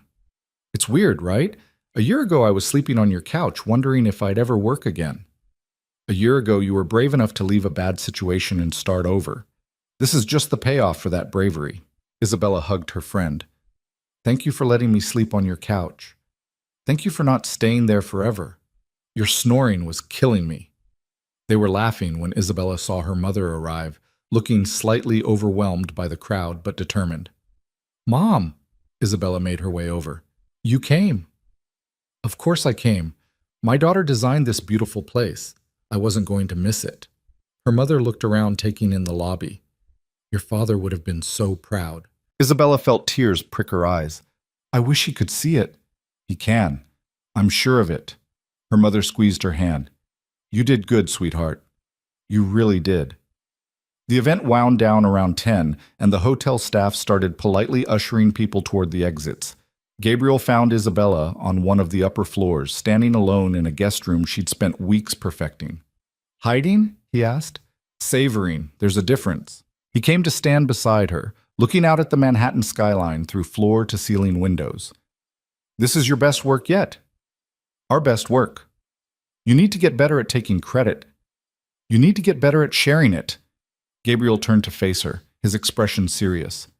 "I have something to ask you." Isabella's heart started racing. "Okay. We've been talking about finding a bigger place, combining our lives more officially." He paused. "What if we didn't just find a place? What if we built one?" "Built one?" "There's a property in Williamsburg, old warehouse, needs complete renovation. We could design it ourselves, our dream space. Live upstairs, have the firm on the ground floor. Really integrate everything." Isabella's mind was already spinning with possibilities. "That's ambitious." "So are we. It would be expensive. We can afford it now, and it would be an investment in the business, in us." "In us," Isabella repeated. "You mean—" Gabriel took her hand. "I'm not proposing. Not yet. I know you're still processing the divorce, still figuring out who you are outside of that relationship. But I'm saying I'm all in, on the business, on us, on building a life together. When you're ready for more formal commitments, I'll be ready too." Isabella felt something settle in her chest, not the anxious flutter of uncertainty, but the solid weight of something real. "I want that," she said. "The warehouse, the integration, all of it. Let's build something together." "Yeah?" "Yeah." He kissed her there in the empty hotel room they'd created together, and Isabella thought about how far she'd come. From a woman who'd made herself small to fit into someone else's world, to someone who was building her own world on her own terms. They bought the warehouse in February and started renovations immediately. It was a massive undertaking, gutting the entire structure, redesigning the layout, creating something that was both functional workspace and comfortable home. Isabella threw herself into it with the same intensity she'd brought to every project, but this one felt different, personal. Every choice mattered not just aesthetically, but emotionally. This wasn't just a space, it was a statement about who she was and who she wanted to be. "What do you think about exposed ductwork?" Gabriel asked one day, reviewing plans. "I think it's overdone in warehouse conversions." "Agreed. What if we boxed it but used interesting materials, copper maybe, or reclaimed wood? Copper could be beautiful, and it would age well." They worked like that for months, debating every detail, pushing each other toward better solutions. Their team helped, contributing ideas and executing the vision. But the core design was pure Isabella and Gabriel, a perfect blend of their individual styles, creating something neither could have achieved alone. The warehouse opened in September, a year and a half after Isabella had left Roman. They threw a party for friends, family, and clients, casual and warm, nothing like the stuffy events she'd attended as Mrs. D'Amato. Maya arrived with a housewarming gift, a framed photo of Isabella from the Metro Awards, holding her trophy with a genuine smile. "So you never forget how far you've come," Maya said. Isabella hung it in her private office, next to her design sketches and her favorite project photos. A reminder that success wasn't about what you had. It was about what you built from nothing. Her mother spent the whole evening exclaiming over details, asking questions about materials and choices. "You really made this yourself," she kept saying, as if she couldn't quite believe it. "With help," Isabella corrected. "Gabriel, the team, contractors. It took a lot of people. But it started with you, your vision, your courage to try." That night, after everyone left and the warehouse was quiet, Isabella and Gabriel sat on the rooftop terrace they'd designed, a private outdoor space with views of the Manhattan skyline. "I can't believe this is ours," Isabella said. "You built it. You should believe it." "We built it." "Okay, we built it together." Gabriel pulled her close. "Can I ask you something?" "Always." "Are you happy? Like genuinely, no qualifications happy?" Isabella thought about it, about the business that was thriving, the relationship that was healthy, the life she'd constructed piece by piece from the wreckage of her marriage. "Yeah," she said. "I really am. It's not perfect. Work is still stressful sometimes. I still have moments of doubt. I still wake up occasionally wondering if it's all going to fall apart. But I'm happy anyway, because the stress is mine to manage, the doubt is mine to overcome, and if it falls apart, I know I can rebuild, because I've already done it once." Gabriel kissed her forehead. "I'm proud of you. You know that, right?" "I know.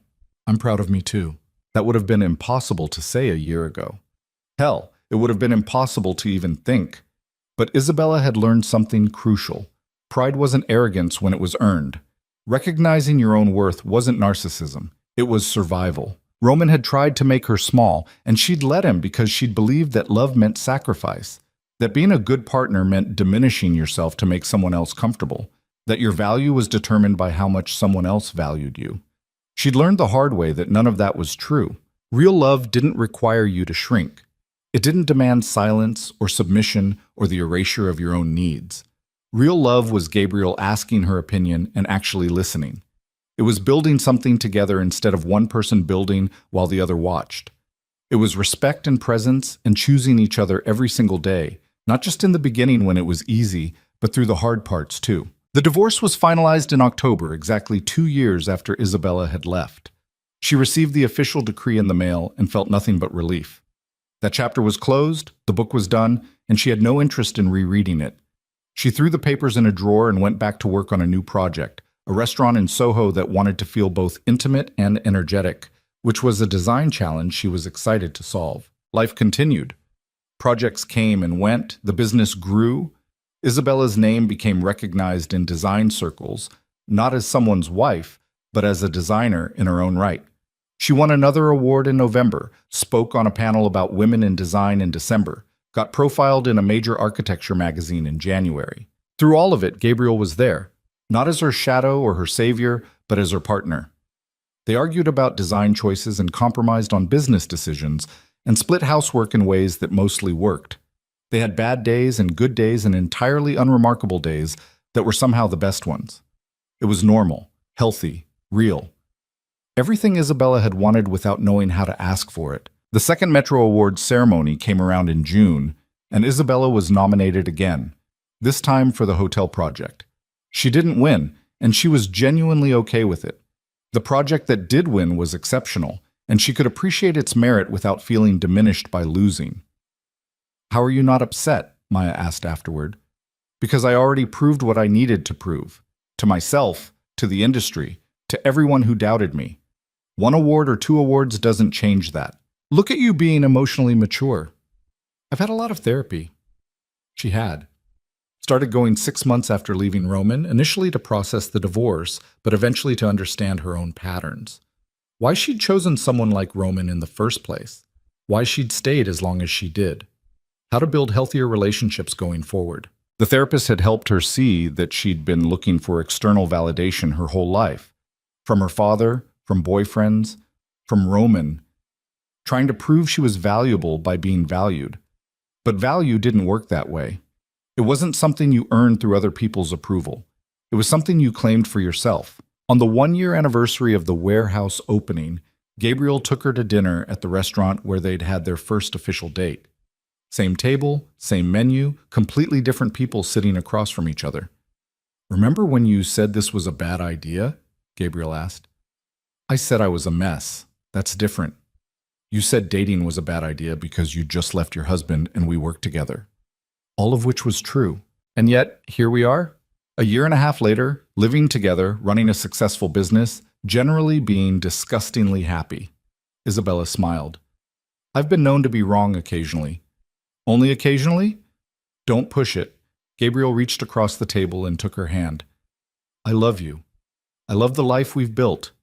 I love working with you and living with you and arguing with you about whether brass fixtures are making a comeback." "They're not." "They absolutely are, but that's not the point." He paused, suddenly nervous. "The point is, I want to keep building this life, officially, permanently." He pulled out a small box. Isabella's heart stopped. "This isn't pressure," Gabriel said quickly. "And if you're not ready, we can wait. Years if you need to. But I wanted you to know that I'm ready. That when you are too, I'm here." Isabella opened the box. The ring inside was simple, elegant, exactly her taste. Not showy or expensive in a way that demanded attention. Just beautiful. "I don't need time," she said. Gabriel looked up, surprised. "You don't?" "I spent 3 years in a marriage with someone who never really chose me, who saw me as an obligation, a burden, a mistake. I'm not going to waste time second-guessing a relationship with someone who actually sees me." She took the ring out of the box. "Yes, absolutely yes." "Yeah?" "Yeah." He put the ring on her finger and they kissed across the table while other diners applauded, and Isabella felt purely, uncomplicated happy. They got married 6 months later in a small ceremony at the warehouse. Just family and close friends, nothing elaborate. Isabella wore a dress she'd chosen herself, not because it was expected or appropriate, but because she loved it. Her mother cried. Maya gave a speech that was equal parts touching and embarrassing. Gabriel's father showed up and told Isabella she was the best thing that had ever happened to his son. It was perfect in all the imperfect ways that real life was perfect. Standing at the makeshift altar they'd set up in their shared workspace, looking at Gabriel and meaning every word of her vows, Isabella understood something fundamental. The tragedy of her first marriage wasn't that it ended. It was that it never really began. Roman had never chosen her. Not really. He'd chosen the idea of her, the convenience of her, the way she made him look legitimate. But Gabriel chose her. Every day. In the small moments and the big ones. In his willingness to hear her opinions, and his respect for her work, and his insistence that she was brilliant even when she doubted herself. That was what love actually looked like. Not grand gestures or expensive gifts, not possession or control, just consistent, daily choice. Showing up. Being present. Seeing someone fully and loving them anyway. Not despite their imperfections, but inclusive of them. The reception was casual and fun, and Isabella danced with her mother and laughed with Maya and kissed her husband.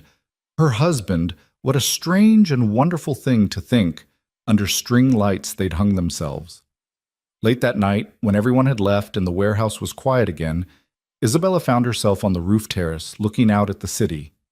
Gabriel joined her, still in his wedding clothes, looking slightly rumpled and entirely happy. "Good day?" he asked. "The best." "No regrets?" "Not even one." They stood there together, and Isabella thought about the woman she'd been 2 years ago. Sitting in that penthouse, waiting for someone who never came, believing she was the problem, thinking love meant making yourself smaller. She'd learned so much since then, that you couldn't love someone into loving you back, that closure sometimes came from within instead of from apologies, that rebuilding was possible but not easy, and required both courage and support, that the right partner didn't complete you, they complemented you, challenged you, helped you become more yourself instead of less. Most importantly, she'd learned that her worth wasn't determined by whether someone else recognized it. She was valuable because she was talented and hardworking and kind and resilient. because she'd survived something that could have broken her and came out stronger, because she'd built something real from nothing. Roman had called her a mistake, and in his world, maybe she was. Maybe she was too soft for his sharp edges, too human for his calculated existence, too real for his carefully constructed performance. But she'd never been the mistake. The mistake was believing a man who couldn't see her worth was somehow the authority on her value. The mistake was waiting for him to change instead of changing her own circumstances. The mistake was thinking love was supposed to hurt. She knew better now. "What are you thinking about?" Gabriel asked. "How far I've come. How different everything is." "Better different?" "So much better. I don't think I even understood what happy felt like before. I knew what temporary relief felt like, or what distraction felt like, or what hoping things would get better felt like. But actual happiness? This sustained daily contentment? I didn't know that was possible." "It's possible with the right person." "It's possible with the right you," Isabella corrected. "I had to become someone who could accept real love before I could have it. I had to learn that I deserved it." Gabriel pulled her close. "You definitely deserve it." "So do you." They went inside eventually, to the home they'd built together, the life they'd created from scratch.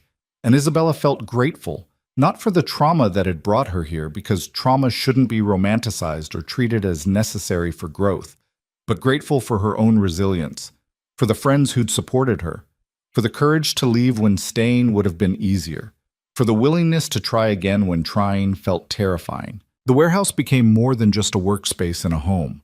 It became a symbol of what was possible when you refused to accept less than you deserved, when you built something on your own terms instead of fitting into someone else's vision. Isabella kept working, kept designing, kept pushing herself to be better. She and Gabriel took on bigger projects, hired more staff, expanded their reputation beyond New York. They had fights about money and stress, and whose turn it was to deal with difficult clients. They worked too much sometimes and forgot to rest, and occasionally burned dinner because they were both distracted by design problems. It was messy and imperfect and real, and Isabella had never been happier, because here's what she'd learned, what she wished she could tell her younger self sitting in that candlelit dining room waiting for a husband who never came home. You can't make someone love you. You can't shrink yourself small enough to fit into spaces that were never meant for you. You can't earn respect from people who fundamentally don't see you as human. But you can leave. You can rebuild. You can discover that the person you became trying to survive wasn't really you at all, just a defensive adaptation to an impossible situation. And underneath all that adaptation, the real you was waiting. Patient, ready to emerge when it was finally safe. Love isn't possession. It isn't power. It isn't something you have to beg for or earn through self-erasure. Real love is presence. It's respect. It's choosing someone every day, not just when it's convenient, but especially when it's hard. It's seeing someone fully, flaws included, and loving them anyway. It's building something together instead of one person building while the other watches. And sometimes the greatest love story isn't about finding the perfect person. It's about becoming someone who can accept real love when it arrives. Who knows the difference between intensity and intimacy, between control and care, between someone who says they love you and someone who shows it through consistent action? Isabella had learned all of that the hard way, through heartbreak and divorce and the painful work of rebuilding herself from scratch. But she'd learned it, and now she was living proof that you could come back from betrayal, from emotional abuse, from wasting years on someone who never deserved them. You could start over. You could build something beautiful. You could be happy. The warehouse lights glowed warm against the Brooklyn night, and inside, Isabella and Gabriel were already planning their next project, both professionally and personally. There would be challenges ahead, she knew, hard days and failed projects and moments of doubt, but she'd face them with someone who saw her as an equal, who respected her mind, who chose her every single day. And that made all the difference.